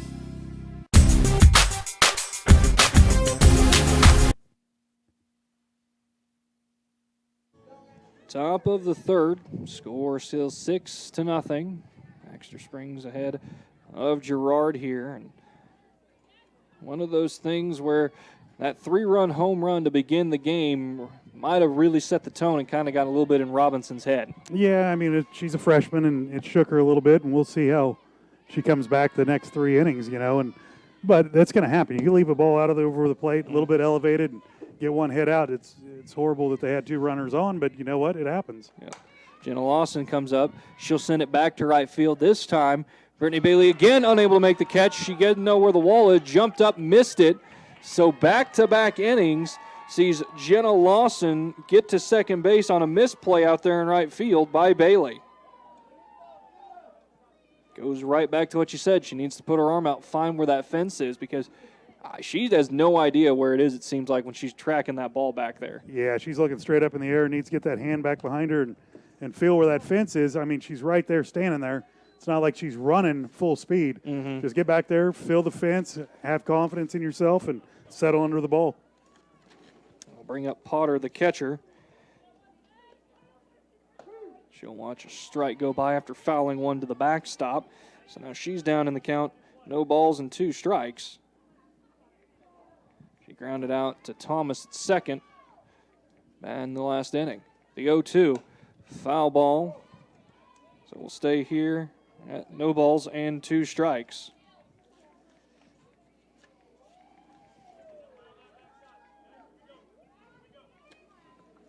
Ashlyn Potter behind the plate for both games. And the tools of ignorance. She'll ground it to second base. Thomas tries to get over to it. She's not going to be able to field it cleanly. An infield single as Thomas was shaded toward first. And great job by her, though. That was a very slow roller. She doesn't get there. Decent chance that Lawson rounds third and makes a play at the plate. Oh, that was a good, just knock it down. We saw it before, get out to the center field and score from second base before. So good job by Tori Thomas knowing to get the ball knocked down and keep the damage to a minimum. Cassidy Pena, the batter, hit a double last inning. Watch ball 1 cross below the knees. Robinson will get the sign from Shireman. Steps on the rubber, kicks and deals. In there for a strike, still hanging around first base is Potter. Not confident in the legs of the catcher to try that run to second and see if you can get him to throw down. The 1-1. In there, strike 2, and I don't know what Pena was looking for there. That's probably the best pitch you'll ever see. Yeah, it was elevated right over the middle, and lucky she didn't put it somewhere for hurt. A lot of hurt there, but the 1-2 at the letters, strike 3. Pena goes down looking, and that was another pitch that was elevated, probably a little higher than the last, where she tried to lay off and get the ball. Now it's Kennedy Krakowski. He's 1 for 2, grounding out to short and reaching via single. We'll see the first pitch paint the outside corner.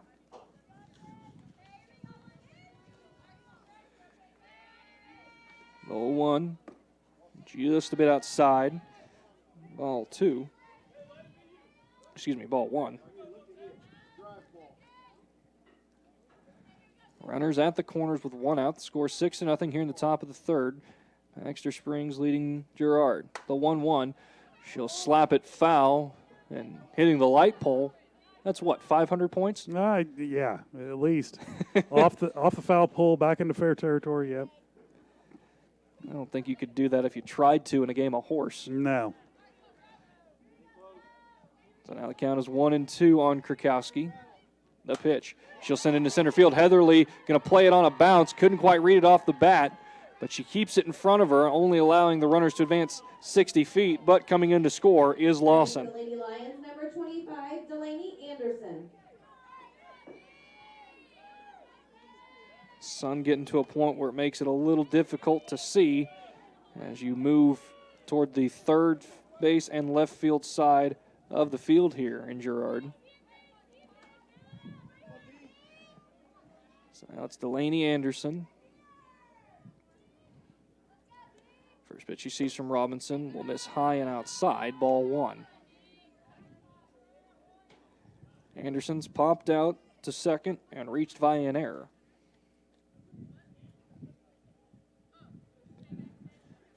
And now one of the umpires said something to the dugout of Baxter. Do you see what they were asking? Yeah, they were standing out on the field. There was too many players out there, so. The 0-1 also missing high and outside, ball two. Wow, that was just outside, if anything.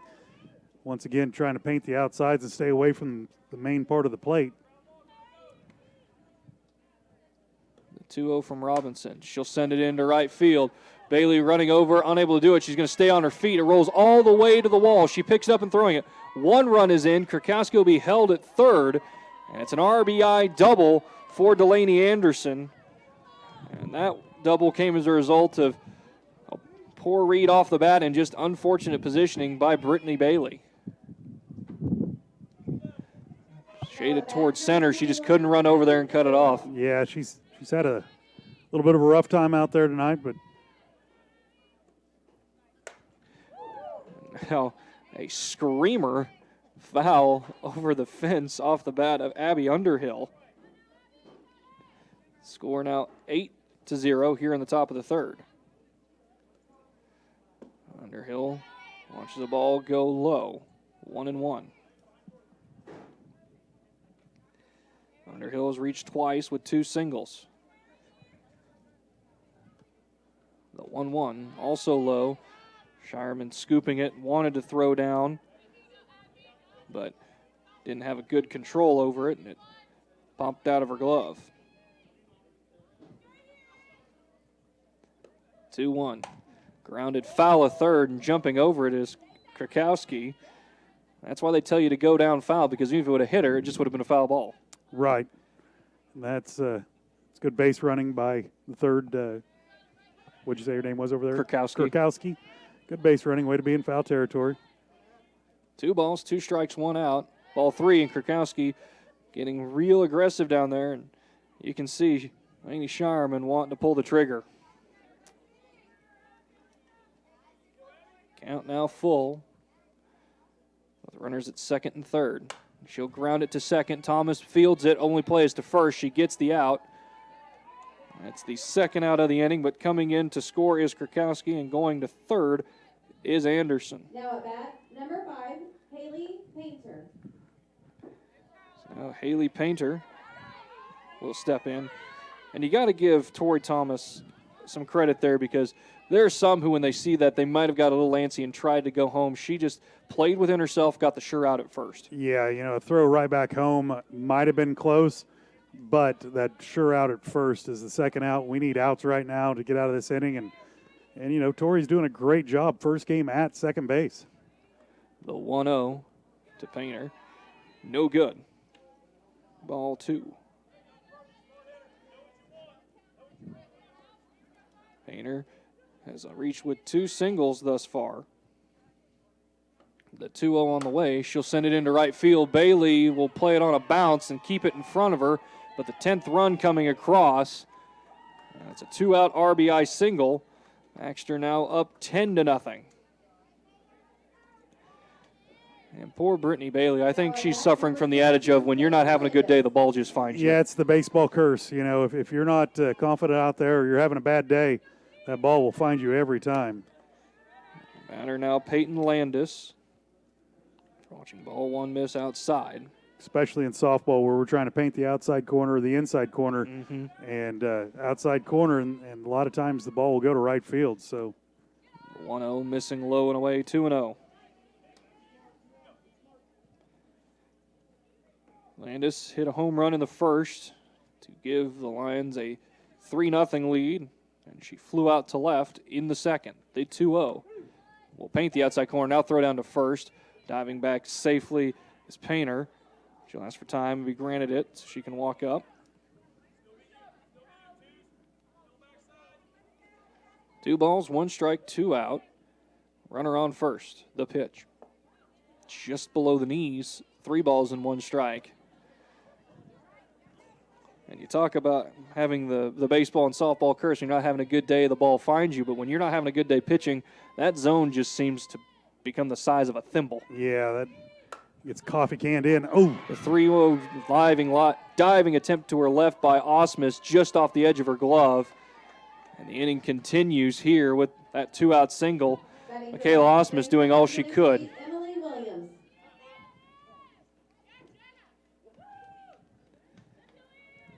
Now with runners at first and second, Emily Williams will get some coaching as to what to look for here.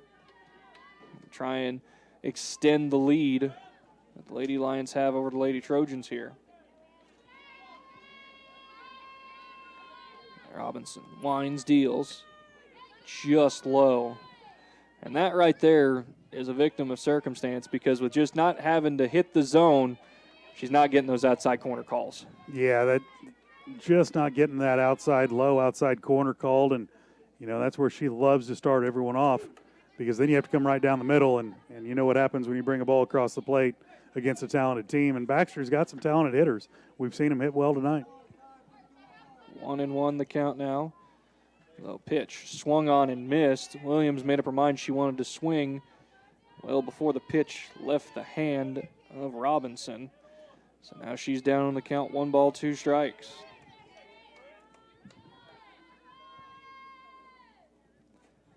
Robinson will get the sign from Shireman. Deal, send it into right field. Bailey coming in. She's going to play it off a hop, and it gets by her. 1 run is in. Being waved around third is Landis. Play at the plate, not able to get there in time as the ball skips by Shireman, trying to keep it in front of her. And that's going to allow Williams to get to third. A single, an error, and then she gets to third on the throw. And it just keeps pouring right now on the Lady Trojans, and because of how Brittany Bailey's having some troubles in right, Heatherly is shifting way over, and that leaves a giant gap in center field. The batter now is Lawson. She'll ground it over to Jenkins in first. Jenkins fields it and steps on the bag for out number 3, but not before the Lady Lions tack on 6. To the bottom of the third we go. The score, Baxter 12, Girard 0. Chicken Annie's Girard is a proud supporter of Trojan Athletics. Chicken Annie's of Girard serves up the area's best fried chicken and a whole lot more. Check out their weekly specials like chicken and noodles on Wednesdays, Thursday nights kids nights, and Friday boneless wings. Oh, and don't forget about those delicious homemade pies. Stop in or enjoy their mouth-watering favorites at home with carry-out and catering available. Chicken Annie's Girard, continuing a Southeast Kansas tradition. Learn more at chickenanniesgirard.com or call 620-724-4090.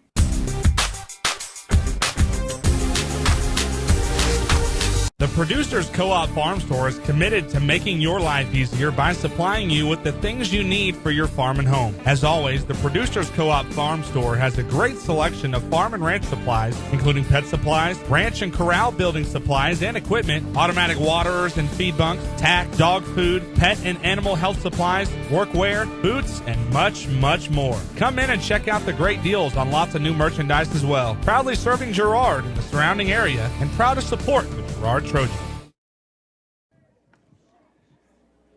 Bottom of the third sees Brittany Bailey step in. She'll slap the first hit she sees to the third baseman Anderson, and Anderson unable to field it cleanly. And so while Bailey having some troubles out in the field and doing a nice job compartmentalizing and getting a leadoff hit. Well, nothing will pick you back up like getting a base hit on maybe an error right there. So Brittany Bailey picking herself back up, doing what she needs to do, and getting on base. Now the score, the batter, is Lakin Cherry. The score still 12-0 here in the bottom of the third. Brief pause in action as Anderson given some sunglasses by her coach to help combat the sun as it's setting. Cherry squares around the bunt, watches the strike go by, trying to steal second is Bailey, and she'll be thrown out. Cherry stuck the barrel out to try and impede the catcher Potter's throw down to second, but Focus able to make a strong throw. So now nobody on and one out. Cherry will run up and watch the ball catch the outside corner, strike 2, and now she's really got to change her approach to try and stay alive here.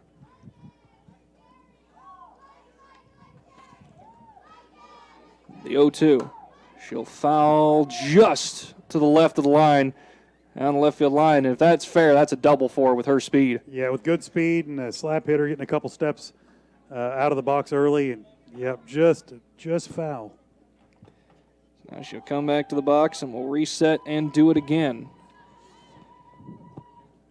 And she'll again foul it off. I saw the reflexes. You'd have had it. I had it. You had it. I was all over it. That dang fence got in my way. So we'll stay here at no balls and 2 strikes. Michaela Osmus, the shortstop, on deck. The 0-2. And again, just doing enough to slap it out of play, and that's what you want to see. Nothing else wearing down Landis, extending this at-bat. 0-2, she'll send it to right. Drifting back is Panner, and she loses it, gets over her head. Coming around second and on her way to third is Cherry, and she'll be up with a stand-up triple. Great job by Lake and Cherry right there to get the barrel out in front, get her arms extended, and pull through that. You know, the infield was in, thinking a slap hit. The outfield was 3 or 4 steps in. Great job by putting the ball over her head. And that's something that it's good to see from Cherry, as we've seen it all year. Most teams do not respect her hitting prowess. They're going to bring basically 9 players on the infield with the way she slaps it. So if she can have a couple hits like that to open up that little gap between the infield and outfield, it's really going to help her game. Exactly what we needed right there to get started. 1-out triple, but a runner 60 feet from pay dirt for Michaela Osmus. She watches the 0-1 miss high and away, ball 2. Now she'll put it past the third baseman Anderson into left. RBI single for Osmus. Great piece of hitting right there by her. Inside pitch, just snapped her hips around, got the barrel on it. Nice hard line drive. Now the center fielder, Marcy Heatherly, steps in. Ball bounces over the plate and gets lost behind the catcher Potter, and unable to read it was Osmus, so she stays at first. Heatherly grounded out to second, back in the first inning. And now she'll send one to right. Panner drifting back, and she loses it again, going all the way to the wall. Osmus had to hold up at first, see if it was going to be caught. She's going to be waved around. Heatherly going to be stopped at third, and 2 triples in the inning here have given the Trojans 2 runs. I'm not sure if the wind's playing with the ball out there in right field, because both right fielders right now have missed 2 balls that look like they should be caught just up in the air. It has to be doing something, because they're just all sorts of turned around with how things are going out there. Now another runner 60 feet from pay dirt, and Lainey Shireman, the batter, who singled in the first. She'll watch strike 1 go at the letters.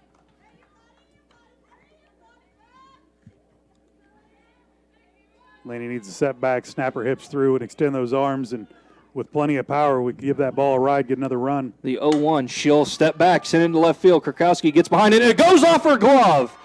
An error by Krakowski in left brings the 3rd Trojan runner home.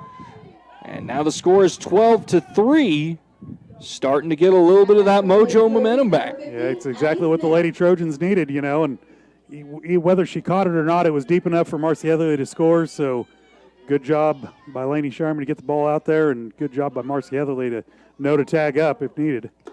Now the batter is Abby Smith. She'll watch strike 1 go by, trying to time up the pitch from Landis. She opened her hips as if to swing.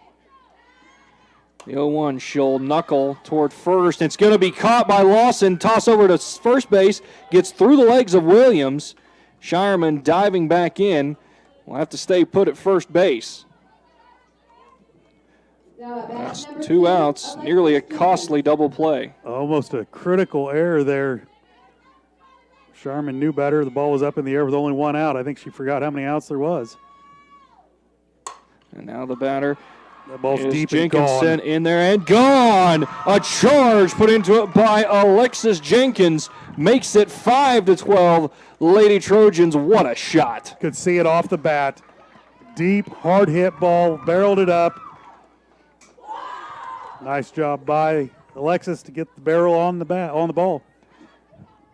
And that's how you need it. When you get those extra chances, you got to take advantage of them.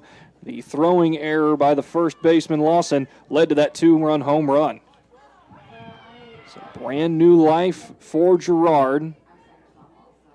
12-5 the score here in the bottom of the 5th.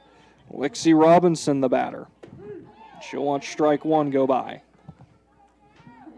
Ferguson, did you say? Yes. Ferguson is up. You're right. I'm all sorts out of sorts right now. Ferguson watches this first strike go by and swings and misses at the second one. Trying to keep a book and the score up to date has messed with me tonight. Well, we start off with a few technical difficulties and get all caught back up. And 0-2 high, 1 ball, 2 strikes. Shadows creeping in, but still the fielder's on the left side of the infield, not wearing sunglasses. The 1-2 sent down the line and left, and that's going to get down. Krakowski will cut it off, but it's a 2-out single for Ferguson, and the train keeps a rolling. That's exactly it. Just keep the train on the tracks and keep it rolling and see if we can cut into that big deficit we've got. Made a good dent so far, scoring 5. But you'd love to have it be even smaller. Lexi Robinson, the pitcher, will step in now. She's grounded out to second in her only at bat. Ball 1 high and outside. The 1-0. That's sent into right center field. Underhill and Panner both going after it. It's going to be off the top of the fence. Going to second right now is Robinson. Being waved around is Ferguson. And a 2-out RBI double for Lexi Robinson has cut it to 6 now. And she just missed that being a home run. Oh, it hit the top, very top rail up there. Great job by the freshman. Put a charge into it. And like you said, keep the trainer rolling on the tracks. That's all we can do. So the batter will be Brittany Bailey, who hit a single in to start this inning off, but then she was cut down trying to steal second. Batting for Girard, number 21, Brittany Bailey. And a great job by Bailey. We talked about it when it happened. Had a bit of a rough top of the third, but came right in and focused in getting that single. Another one here would be crucial. She'll run up, slap it, and foul it over the Lady Trojan dugout.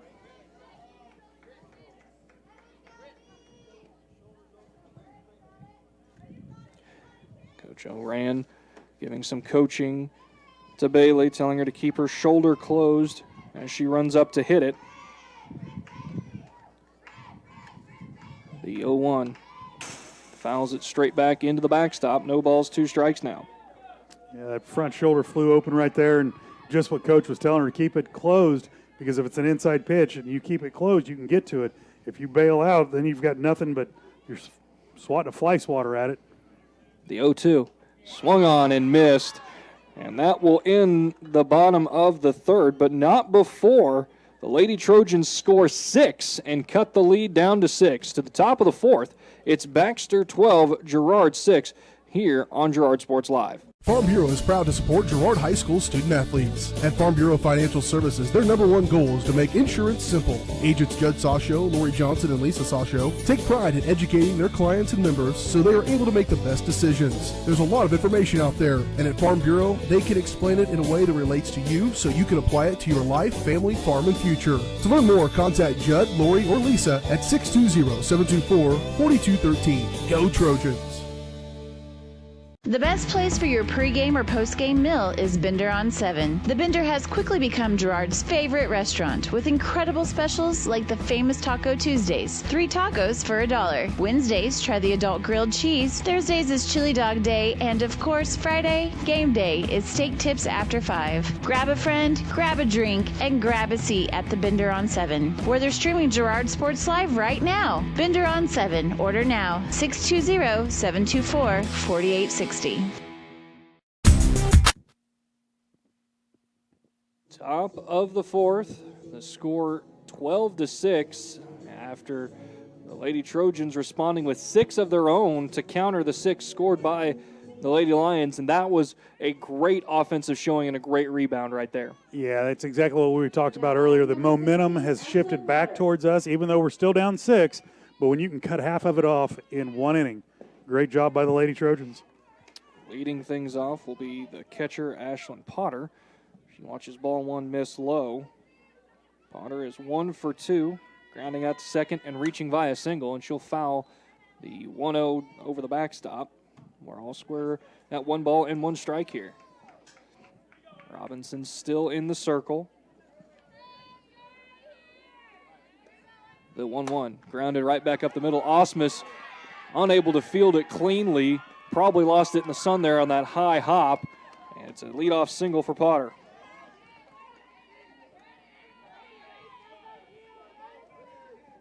So now Cassidy Pena, the shortstop, digs in. For Baxter, number 4, Cassidy Pena.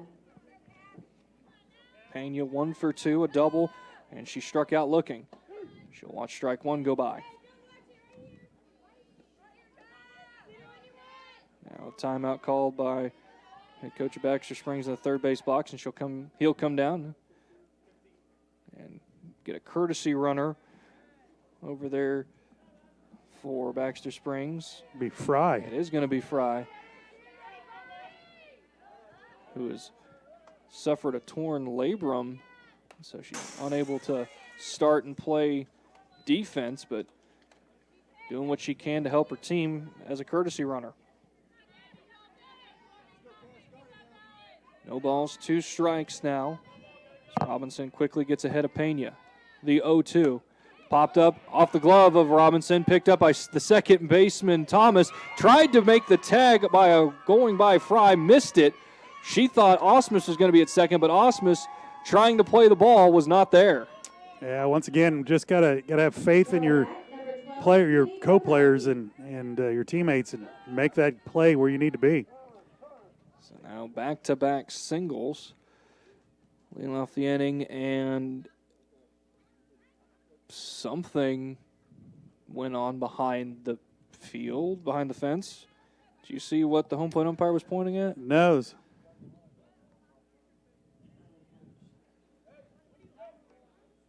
Something about the assistant coach over on that side. Not sure if she was calling for timeout or what, but she says, nope, not me. Well, there's runners at first and second with nobody out.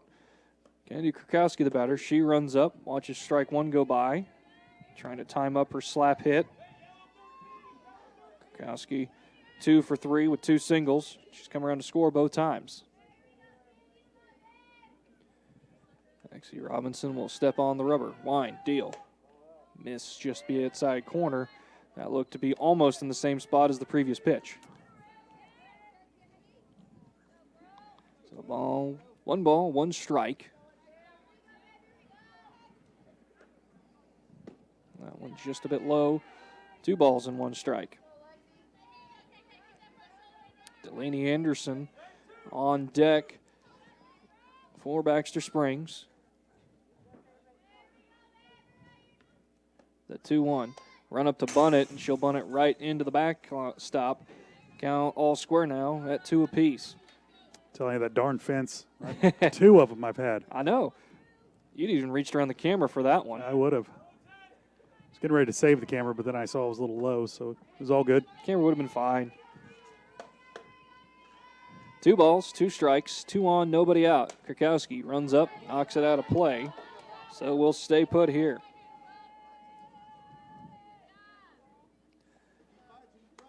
New balls being asked for by the umpire, as there have been quite a few knocked out of play. we've got that gas terminal behind us, and there's 4 balls out there in it, so you can't get to into it until the fields are cleared out. So that's a quick way to use a lot, and Kurkowski expands the strike zone, coming up empty with that. Great pitch by Lexi Robinson right there. So now Delaney Anderson steps up, watches the ball missed high and outside. Robinson having a little bit of difficulty with control right now. She's kind of missing from the outside, but once again, does not want to put a ball over the middle because she's seen out what they can do with it. The 0-1 will catch the inside corner. 1 ball, 1 strike. And part of her unfortunate luck missing outside is just this umpire's had a very tight zone. Ground ball up the middle. Robinson gets it, throws it over to first. Great pick over there by Jenkins. Robinson might have had a chance to start a double play, but making the smart play and getting the sure out at first. Yeah, you can see the nerves there. She had plenty of time. Ball was hit back to her hard. Had plenty of time to step into it. A little bit of a low throw, but great pick there by Jenkins. So now there are 2 outs. Runners at second and third. Abby Underhill is up. Strike at the knees to begin this at-bat.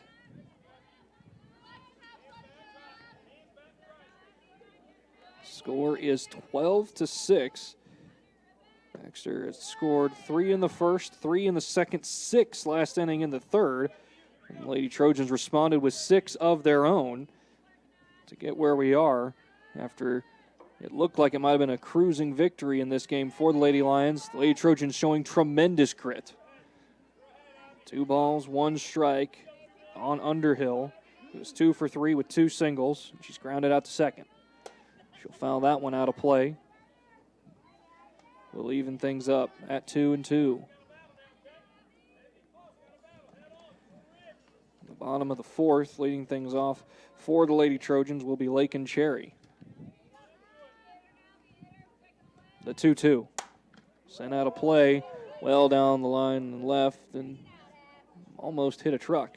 Yeah, there was a shiny truck. I don't know if I can get that. Nope, ball's in the way. You can kind of see the front end of it. Just the front end. Boy, that's a shiny truck, and that ball was headed right to it. And see, that's why I park all the way back if I can. That's why I drive an old vehicle.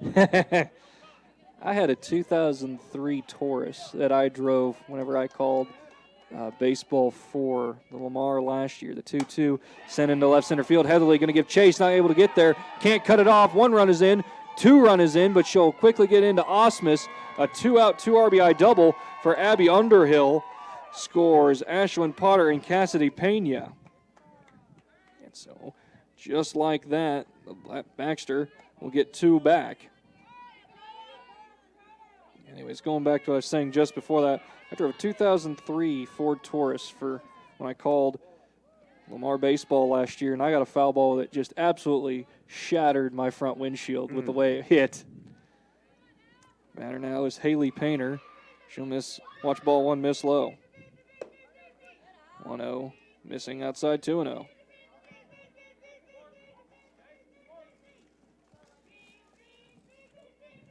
Started off rather frightful inning for Robinson as she gave up back-to-back singles. And she's able to bear down, get a strikeout and a ground out. However, she allowed the 2-out double to Underhill. And now she's in danger of walking Painter on 4 straight pitches to put runners at first and second. The 3-0 right down Main Street, strike 1. Yeah, bear down, throw a strike right here, get back into it, and run the count full. See if we can't get a ground ball into this. The 3-1.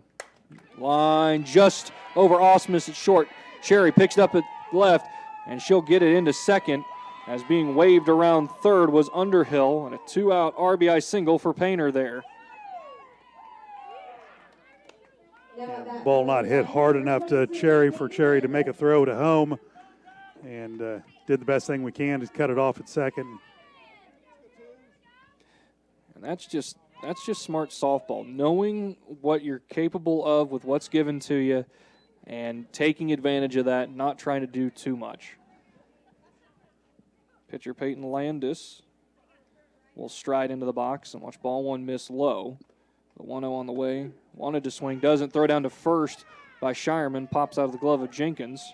Diving back after having a short lead was Painter. 1 ball, 1 strike. 1 on, 2 out. Here on the top of the fourth, the score 15-6, and the ball sent into center field. Heatherly drifting back to her left. She reaches up, and she doesn't know where the wall is. It'll go overhead, but she gets to it in a hurry, and a strong throw to Osmus keeps the runners at the corners.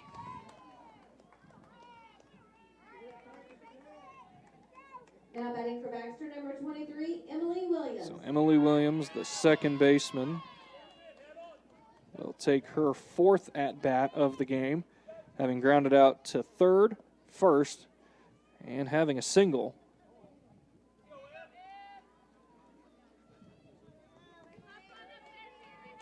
Two on, 2 out. The runners are at the corners. At third, Painter. At first, Landis. Lexi Robinson winds and deals. Strike 1, Shireman immediately popping out of her crouch. Wanted to throw somewhere, but didn't have the chance to. Yeah, with runners at the corners, you either have to have a play on, or with 2 outs, I don't mind trying to throw it to second to get the possible out, but once again, run into a big issue if that ball sails on her. The 0-1 was fouled out of play, so now having to protect is Williams. No balls, 2 strikes.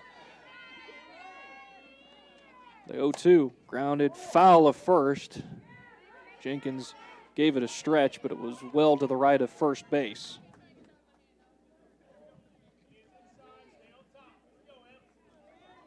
Shadows almost enclosing the entirety of the infield. The 0-2. High and outside, and checking her swing was Williams. She really wanted that one. Yeah, she's amped up, ready to go, and it was kind of a change-up outside and high, and boy, it was eye level. She wanted to go after it, but did a nice job holding herself back. The 1-2. Grounded up just underneath the glove of Robinson. Fielded by the second baseman Thompson over to first in time. Great play by Tori Thomas to get the throw over to first to retire Williams and end the top of the fourth. Lady Lions score 3, so to the bottom of the fourth, the score is 15-6 at Baxter Springs here on Girard Sports Live. Ag Choice of Hepler is a proud supporter of Girard Trojan Athletics. Of course, Ag Choice has all the products you need to keep your crops growing, like fertilizer, crop protection products, and seed.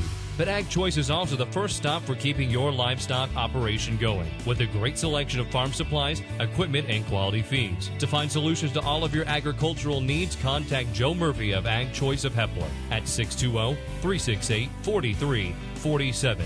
Ag Choice of Hepler is a proud supporter of the Girard Trojans. Community National Bank and Trust has been serving the area for 30 years with a strong commitment to the highest quality leadership and banking services. Stop in soon to pick up your very own Girard Trojan Instant Issue Mascot Debit Card. While you're there, be sure to ask about My Mobile Money and mobile banking, Guardian Secure Checking, and People Pay. Learn more online at mybankcnb.com. Community National Bank and Trust is a proud supporter of Girard Schools. Go Trojans! Bottom of the fourth, 15-6. The Lady Lions leading the Lady Trojans here. Lakin Cherry to lead things off. She hit a triple last inning and came around on the single by Michaela Osmus.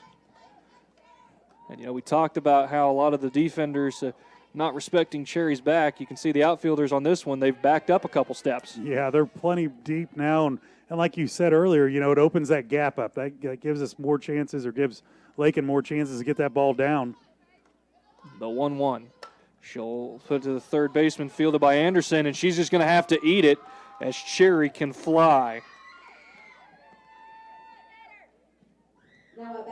So leadoff single for Lakin Cherry, and the Lady Trojans again have a chance to make a serious dent in this lead held by Baxter Springs. Osmus takes her third at-bat. She's 1 for 2, popping out to second, and then hitting a single last inning, watching strike 1 go by.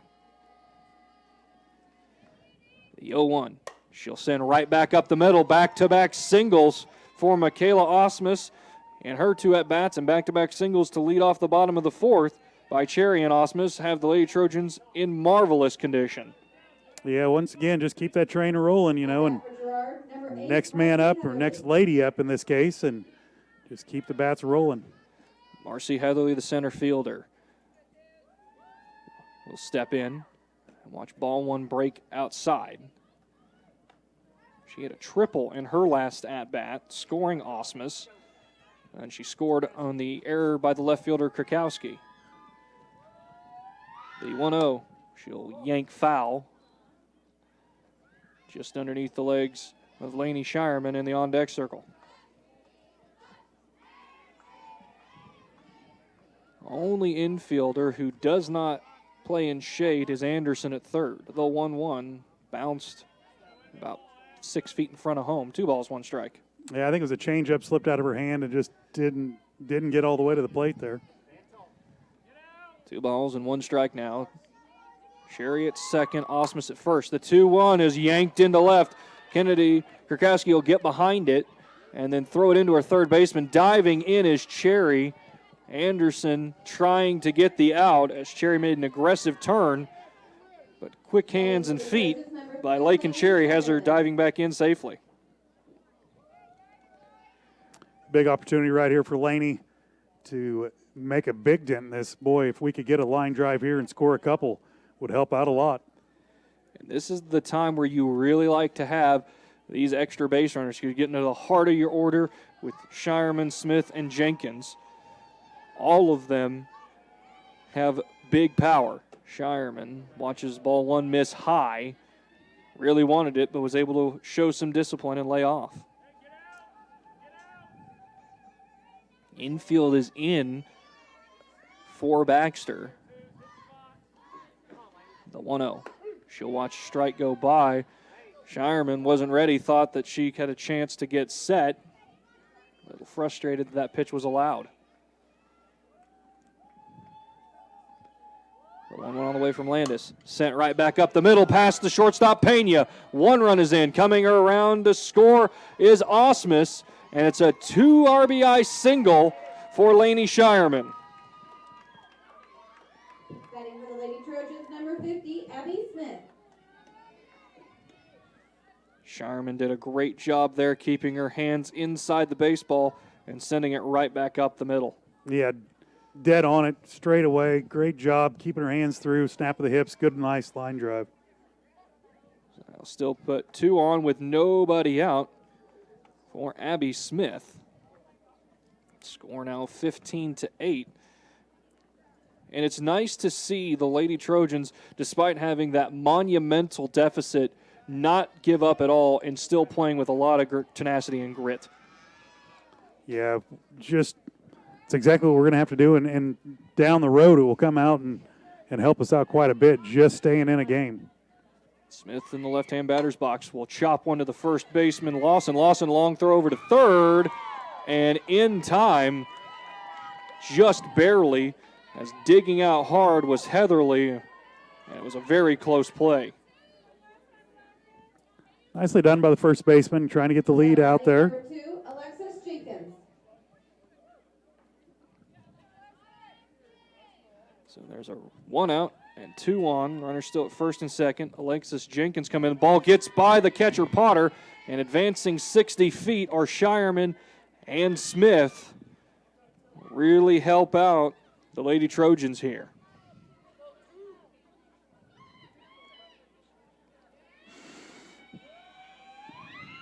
The 1-0 missing. 2 balls, no strikes now. And Jenkins already has a home run today. Looking to get another one here. The 2-0 above her eyes. 3 balls, no strikes. And they are not getting Alexis Jenkins anything to try and swing at. No, she gained some respect there on that last home run. So the 3-0 right down Broadway. And again, Jenkins just going to watch it go by. Something you're almost guaranteed to see every time it's a 3-0 count. The 3-1. She pops it up, and it's going to be caught by the third baseman, Anderson. Jenkins get a little bit antsy there and got herself jammed. Yeah, she got out on front foot and just overreached on that and just fisted it off the barrel there. So So now it's Jordan Ferguson, who had a single in the third. She eventually came around on the double by Lexi Robinson. She'll swing at the first pitch she sees, and it's fouled toward the backstop and hits our booth right on top of us. Score 15-8. Bottom of the fourth. Baxter Springs leading Girard here. 2 on and 2 out. Infield has moved back a bit. After being pulled in earlier this inning. The 0-1 on the inside corner. Strike 2, and Ferguson couldn't believe it.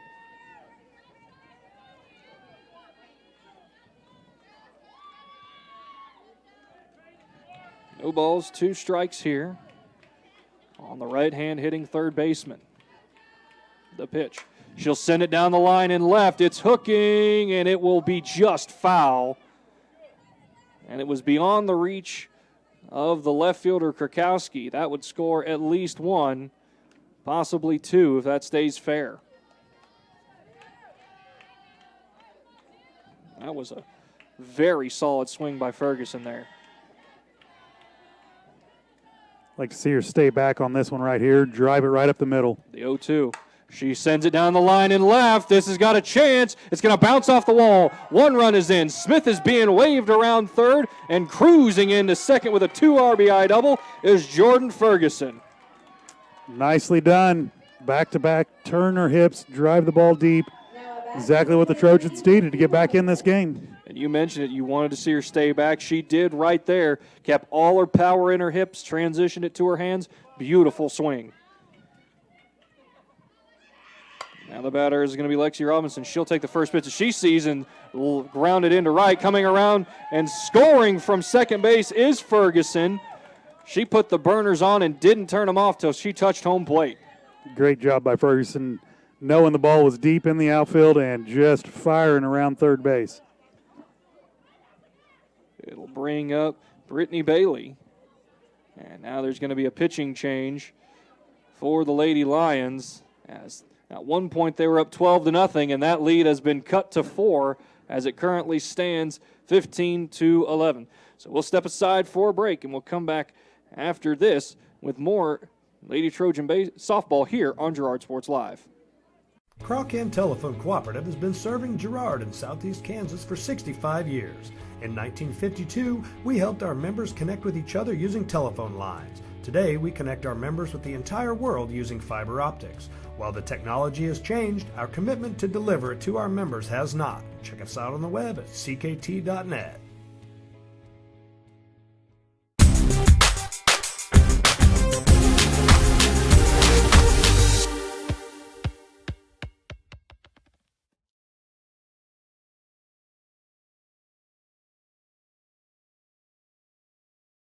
Girard Medical Center's bariatric program has made extraordinary changes to many people's lives. I am no longer living the life on the sideline watching everybody else enjoy those things I want to do. I am doing those things now. I am doing things that I only dreamed of doing for the longest time. I'm truly living the life I've always wanted. Call to learn more. Girard Medical Center, caring for our community one patient at a time.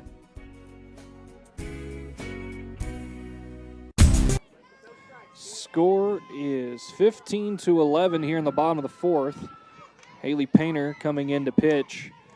Brittany Bailey will be the first batter that she faced, and Painter not being very quick with her motion as Bailey calling for time and getting it.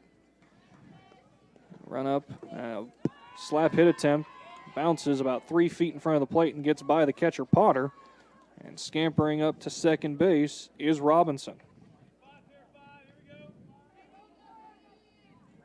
Wild pitch there on Painter. The 1-0. Grounded right back to her. She'll field it, step over to first, and make a strong throw to Lawson and end the fourth, but not before the Lady Trojans score 5, slowly but surely cutting away this lead that Baxter Springs had. To the fifth, it's 15-11, Baxter Springs over Girard here on Girard Sports Live. If you're in the market to buy or sell a house, land, or commercial space, look no further than Lehman Realty. Locally owned and operated, Jason Lehman and his staff are ready to meet the needs of every client. When it comes to your listing, you can trust that Lehman Realty will take the time to get to know you and your property. Lehman Realty is a proud supporter of Girard Trojan Athletics.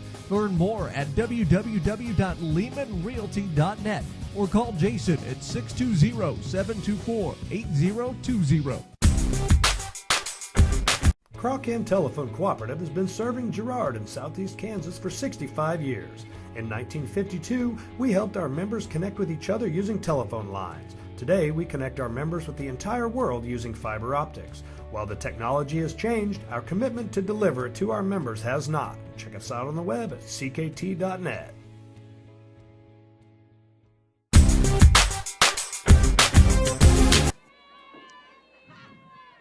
Top of the fifth, score 15-11. Baxter Springs leading over the Lady Trojans, who at one point were down 12-0.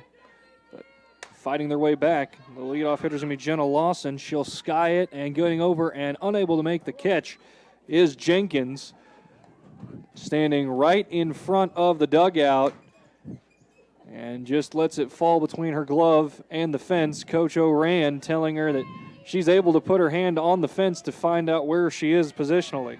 I bet that's in next week's practice schedule. With how many that have been missed both in the outfield and that one right there? Yeah, I would say we're going to work on that a little bit.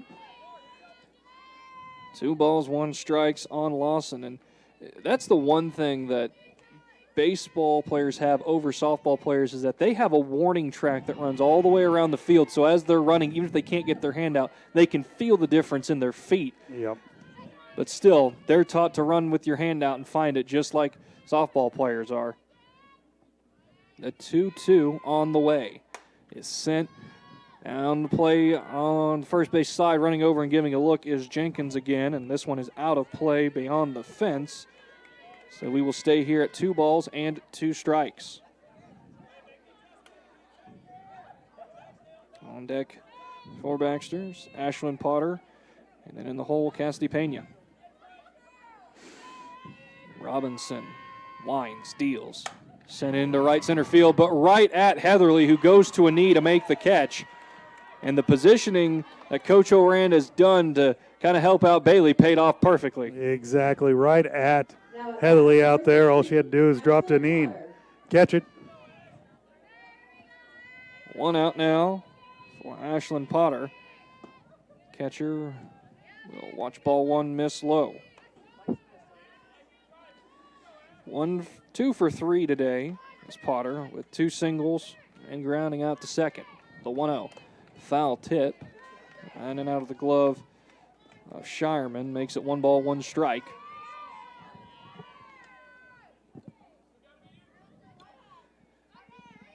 Sun shifting to where shortstop now is back in the sunlight. The 1-1. That's sent into shallow right field. Running out is Thomas. Running in is Bailey.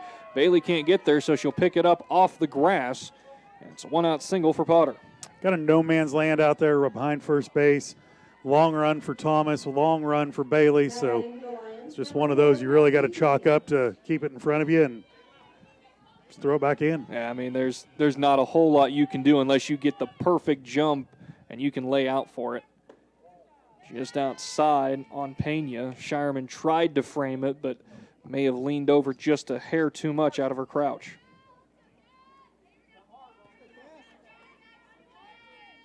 The 1-0 at the letter, strike 1 again, Shireman. Eager to pull the trigger and pick someone off again after doing it in the first game at third. They got Fry out there running again. Once again, Fry and Shireman have played a lot of ball together. 1-1. Put over the third baseman, Ferguson, into that no man's land along the left field line now. Osmus will run over and pick it up. Puts runners at first and second with 1 out. Especially hard at third base. Third base is playing in front of the bag at least 10 steps, and then that ball just falls right out there about a foot into the grass. Back to the top of the order with Krakowski. Seeing the plate for the 5th time. 2 for 4, both hit singles. The 1-0. Sent up and into center field. Heatherly able to not cut it off. It got through her legs. 1 run is in is Fry. Being waved around to score is Pena. Osmus will grab it and run it in.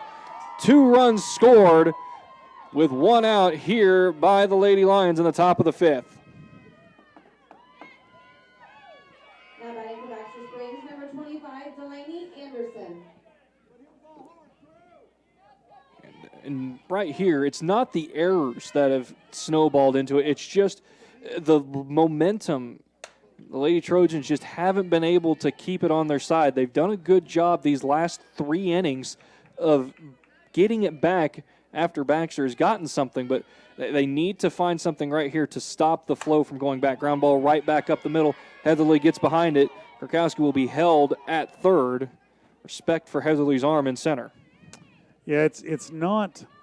I guess the momentum on offense we're great at. Boy, we're scoring the last 3 innings. We're smacking the ball where we need to smack it. It's defensively, it just snowballs at times. So now the batter is Abby Underhill. She watches strike 1 slice through the zone. 1 strike and 1 out here. Runners at the corners. Score 17-11. The 1-1 put right back up the middle underneath the glove of Osmus. Going to a knee and keeping it in front of her is Heatherly. And Osmus frustrated with herself that she didn't get that ball stopped. Score is now 18-11. Now at bat, the pitcher number 5, Haley Painter. So now Haley Painter steps in. She'll have runners at first and second with only 1 out. The 1-0, she'll pop toward first. Coming in and making the catch is Jenkins, and Jenkins immediately spinning around to see if there was anyone off a bag to try and double off, but gets the second out of the inning, a much-needed second out. Good job by Thomas being there at first in case there was no tag. Heads-up play by her. As you mentioned, just her first game playing at second base. She's already shown a great penchant for the position. Batter now is Peyton Landis. Ball 1. Now she'll watch ball 2 break outside, 2-0. Robinson trying to get Landis to expand the zone, with enticing her with a breaking ball that starts on the outside corner and then goes away. The 2-0. Soured into center field. Going back is Heatherly, and that's going to hit in front of the concession stand in center field. A 3-run home run for Peyton Landis. Her second 3-run home run of the game puts the Baxter Springs Lady Lions up 21-11.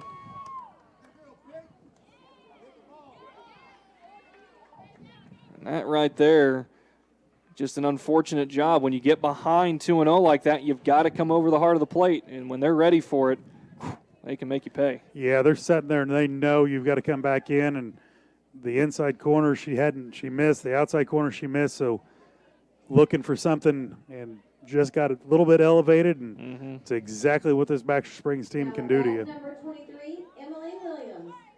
So now Emily Williams steps in with nobody on and 2 out. The pitch from Robinson, missing low and away, ball 1. And that right there really magnifies how that missed foul ball catch changed this inning, because that right there led to a runner coming on and really kind of snowballed from that point. Yeah, it's just one of those deals where, like I said, we're pitching good enough, we're batting good enough to win. It's just the little dinks and doinks that just kill us. And as was that one right there that just lofted over Osmus at short, who sprinted and gave chase but was unable to corral it. Now back to the leadoff hitter of this inning in Jenna Lawson. She'll yank one down the right field line, and Get the foul pole over here, or the telephone pole. That's the second time that has happened in this game. One down the left field line, one down the right field line. That's an impressive feat. 1 ball, 1 strike on Lawson. The left-handed hitting first baseman is officially 0 for 4, but she scored twice, courtesy of 2 two-base errors by Brittany Bailey in right field. Well ahead of that pitch. Now she's down to count 1 ball and 2 strikes. And the 0-1-2, that one's going to be fair. Cut off by Bailey before it gets in the corner. Quickly will toss it into Thomas at second, but going first to third with 2 outs and running on contact is Williams. The inning will continue for Baxter Springs here.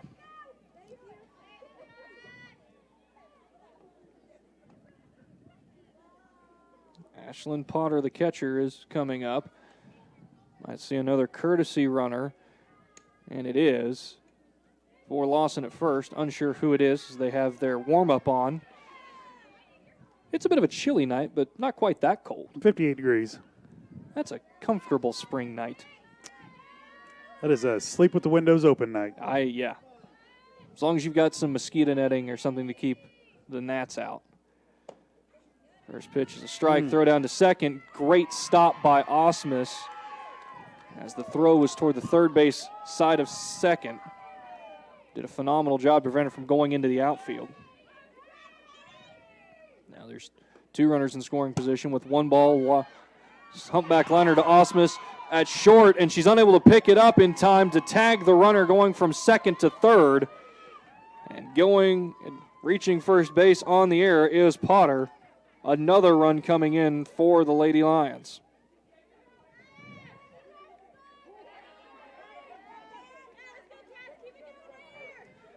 Cassidy Pena, the batter. Score 22-11. The first pitch on the outside corner, strike 1. Another throw down to second off the glove of Osmus. And now trying to score is the runner at third, and she will, making it 23-11. That ball just offline. Missing first toward this third base side and then toward the first base side where the throw's from Sharman, trying to cut down runners stealing second. She didn't feel that quite clean enough to make that throw in time, and it's a good throw, just needs to be fielded clean if she's going to try to throw out Fry. Fry, the courtesy runner again. The batter, Cassidy, has 2 strikes on her. She'll knuckle it foul to stay alive. No balls and 2 strikes.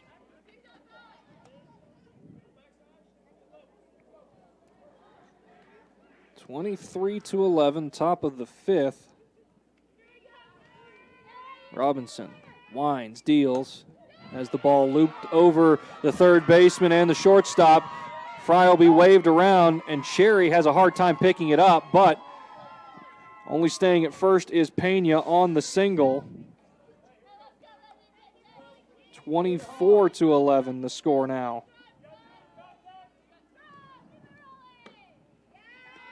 Batter Krakowski. Now at bat, number 12, Kennedy Krakowski.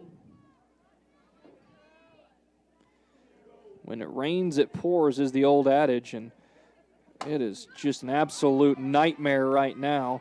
A hard hit ground ball back to Robinson at the mound. She fields it cleanly, throws it over to first, and that ends the inning. But not before Baxter is able to tack on 9 and go up 24-11. To the bottom of the 5th we go. Baxter Springs leading Girard here on Girard Sports Live. Hydrix, your dependable independent. Depend on us for service, for selection, for price. Get huge Samsung savings. Leave notes, sync calendars, and display your photos on the new Samsung Family Hub refrigerator. Plus, get free same-day delivery. Why shop for appliances where the motto is do it yourself when you can depend on the know-how of people who live appliances every day? The only thing better than our price is our service. Hydrix, Fort Scott, and Girard. Whisper a phrase into a person's ear, then pass it on to a group of people. Notice how the message changes by the time the last person hears it? In business, consider word of mouth in the same light. What people say may turn into something different than you would like it to be. It cannot be controlled. That's why Norris Advertising provides proven ad solutions through radio, billboards, and print, allowing your message to be controlled by the person that knows your business best. You. Norris Advertising, a proud sponsor of Trojan Athletics. Bottom of the fifth, the score 24-11. Lady Lions leading the Lady Trojans. Lakin Cherry will lead things off. She's 2 for 2, a triple and a single. She's scored twice. She'll face off against Painter. Swinging bunt, cut off by the third baseman. Anderson going to be a close play at first. Bang, bang. They're going to say that Cherry was just put out. But that shows the speed that she has on that slow roller, able to make it very close at first. Exactly what she needed to do, use her speed, and boy, it was close. It was a bang-bang play. Could have went either way. Top of the order now with Michaela Osmus. Osmus 2 for 3, 2 singles, and she's popped out to second. The pitch from Painter will be right at the belt, strike one. Trojans needing to score here or run the risk of being run ruled. 4 is the magic number right now. The 0-1 on the way from Painter will drop in for strike 2. Nice change up right there. Change speeds, and boy, he just dropped right in there. And that's a hard ball for you as a hitter to take a swing at, as it looks like it might be a ball, and then at the last second it's in there. The 0-2, he is whipped foul into the parking lot, so we'll reset and do it again.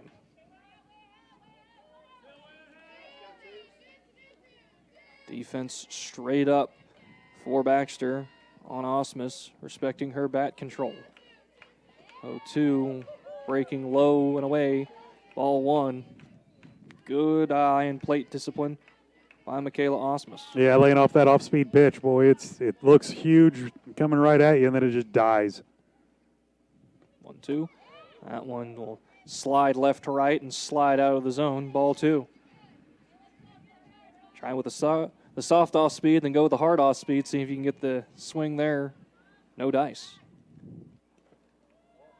2-2 bouncing in front of it. Osmus thought it hit her, but it just missed her shin. Yeah, just missed her.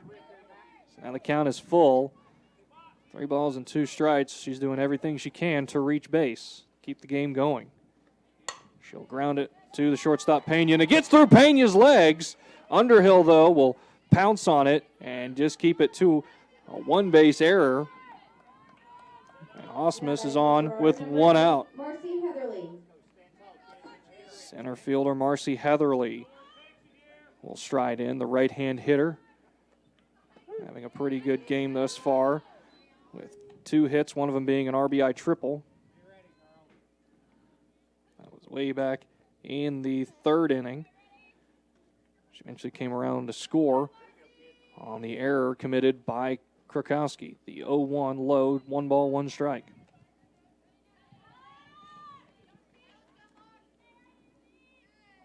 Sun has basically set here. The entire field in shade, but the lights aren't on just yet. Still lots of twilight. The 1-1 sent into no man's land behind third. Pena taking control, and it bounces out of her glove, but she has a play at second as Osmus hung out to dry because she had to wait to see if it was caught. Yeah, nothing Osmus could do there. That is just absolute bum luck. Osmus is frustrated, but Coach O'Ran doing his part to try and pick up her spirits, telling her that she couldn't have done anything different there. Yeah, you go halfway and stop, but that halfway is just not far enough in softball. Pitcher, batter Shireman, she'll take the first pitch, soar it up, and the pitcher, Painter, grabs it, and that's going to do it. The end of the game in 5. The Baxter Springs Lady Lions win by a score of 24-11. We'll step aside for a break and come back with our post-game show here at the end of the second game that the Baxter beat Girard by a score of 21-11.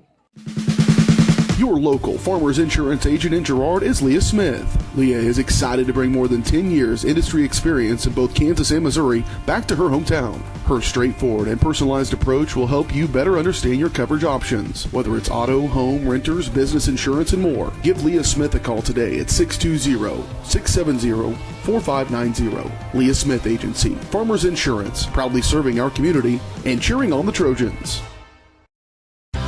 Community National Bank and Trust has been serving the area for 30 years with a strong commitment to the highest quality leadership and banking services. Stop in soon to pick up your very own Girard Trojan Instant Issue Mascot Debit Card. While you're there, be sure to ask about My Mobile Money and mobile banking, Guardian Secure Checking, and People Pay. Learn more online at mybankcnb.com. Community National Bank and Trust is a proud supporter of Girard Schools. Go Trojans! Hydrix, your dependable independent. Depend on us for service, for selection, for price. Get huge Samsung savings. Leave notes, sync calendars, and display your photos on the new Samsung Family Hub refrigerator. Plus, get free same-day delivery. Why shop for appliances where the motto is do it yourself when you can depend on the know-how of people who live appliances every day? The only thing better than our price is our service. Hydrix, Fort Scott, and Girard. Producers Co-op of Girard has been serving the needs of farmers and ranchers in southeast Kansas for decades. With a wide range of products and services, you'll be sure to find what you're looking for. Contact the Agronomy Center for seed recommendations, seed treatments, crop scouting, grid and soil sampling, custom and variable rate application, and more. Raise the bar and make this year the most profitable yet. To learn more, visit them online at girardcoop.com or call the Agronomy Center at 620-724-8372. Producers Co-op, working for you.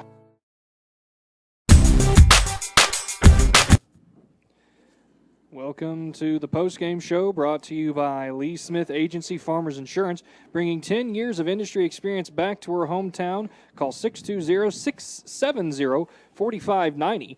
Proudly serving our community and cheering on the Trojans. And, it was a tale of two games here for the Lady Trojans against Baxter Springs. The first game they won 4-2. The second game they lost 24-11. And Dale, that's a very, I hate to say disconcerting turnaround when it comes to games, but it's definitely something that is going to be focused on in practice. Yeah, it is, and some of that is you saw the same pitcher to end the first game, yep, and you got through 2 innings of her, so you knew exactly the speed and maybe some of her junk pitches, some of the change-ups, see what it's going to be.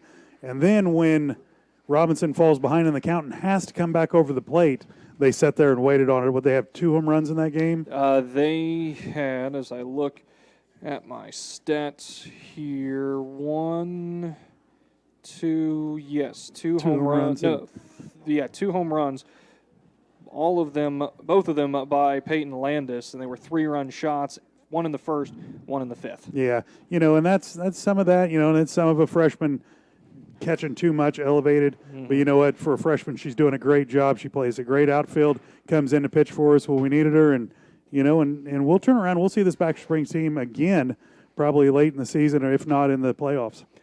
And with that, we'll take a step aside for another break, and then we'll come back on the other side with final stats. You are watching the Lee Smith Farmers Insurance postgame show here on Girard Sports Live. If you're in the market to buy or sell a house, land, or commercial space, look no further than Lehman Realty. Locally owned and operated, Jason Lehman and his staff are ready to meet the needs of every client.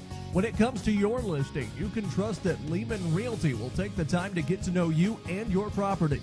Lehman Realty is a proud supporter of Girard Trojan Athletics. Learn more at www.lehmanrealty.net or call Jason at 620-724-8020. Chicken Annie's Girard is a proud supporter of Trojan Athletics.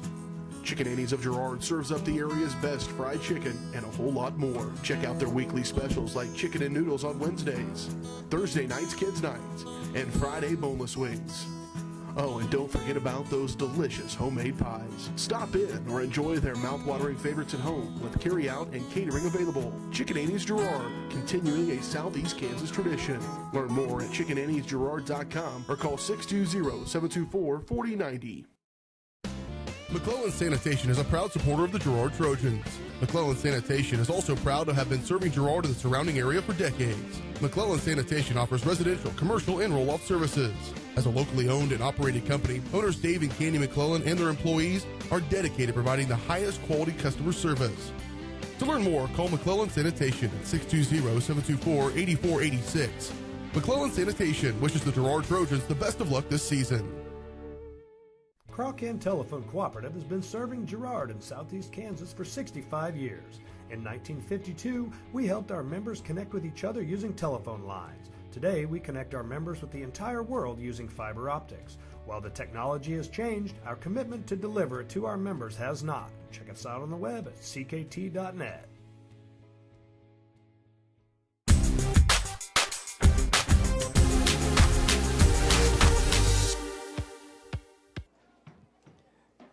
Welcome back to the Lee Smith Farmers Insurance postgame show, brought to you by Lee Smith Farmers Insurance.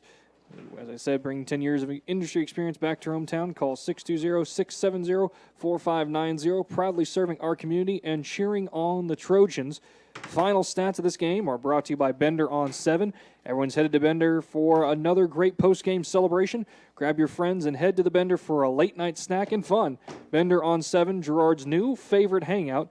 Dine in or carry out. Call 620-724-4860. A reminder that this is the last night they'll be open this week as part of the celebration of the Easter holiday this weekend. And final stats begin with the Baxter Springs Lady Lions. They scored 24 runs on 24 hits. They committed 2 errors and only left 7 on base. On the flip side, the Girard Lady Trojans scored 11 runs on 15 hits. They committed 5 errors and left 4 on base. So the Lady Trojans were a little more efficient when it came to getting their runners on and scoring them.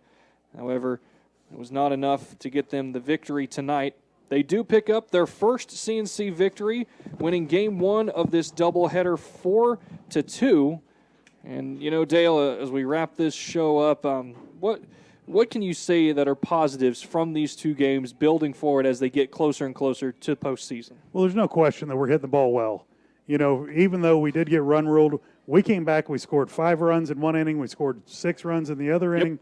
You know, so that's scoring a lot of runs and putting the ball into place. You know, and the pitching, I have nothing bad to say about our pitching I saw all night long. Mm-hmm. You know, we might have missed a spot here or there. We didn't give them a bunch of walks. We walked maybe 4 all night. Yep. You know, so, you know, there's nothing wrong with that. Now, you know, we need to work on a couple things fundamentally out in the outfield, maybe in the infield as well. You know, but, you know, for a positive, we're not hitting the ball bad. We're not pitching bad. So we can build off that. If we can continue to get a little bit better and a little bit better, stop the snowball fights in one of our innings, and we're all good. Brittany Bailey pitched a phenomenal first game, keeping the Baxter Springs off their hands and off their feet all night, and it's a great sign for her. And then those 2 innings that you mentioned in that first game that Lexi Robinson had, that she was absolutely lights out. And I think what you mentioned earlier in this post game is absolutely right. Having them come in and be already being adjusted to her just kind of put her a little bit at a disadvantage. Yeah, and then, you know, and she's moving the ball well, but once you fall behind in that count and you have to come over the plate, you've got to keep it low, because if you elevate it, they're going to make you pay for it. And with that, we will say goodnight. Our next broadcast on our Girard Sports Live is going to be a week from today, where we have the Girard baseball team against the Columbus Titans. Then after that, our next softball will be on the 29th of April, where the Lady Trojans will host the Lady Bulldogs of Galena. So for Dale Shireman, I've been Shelby White.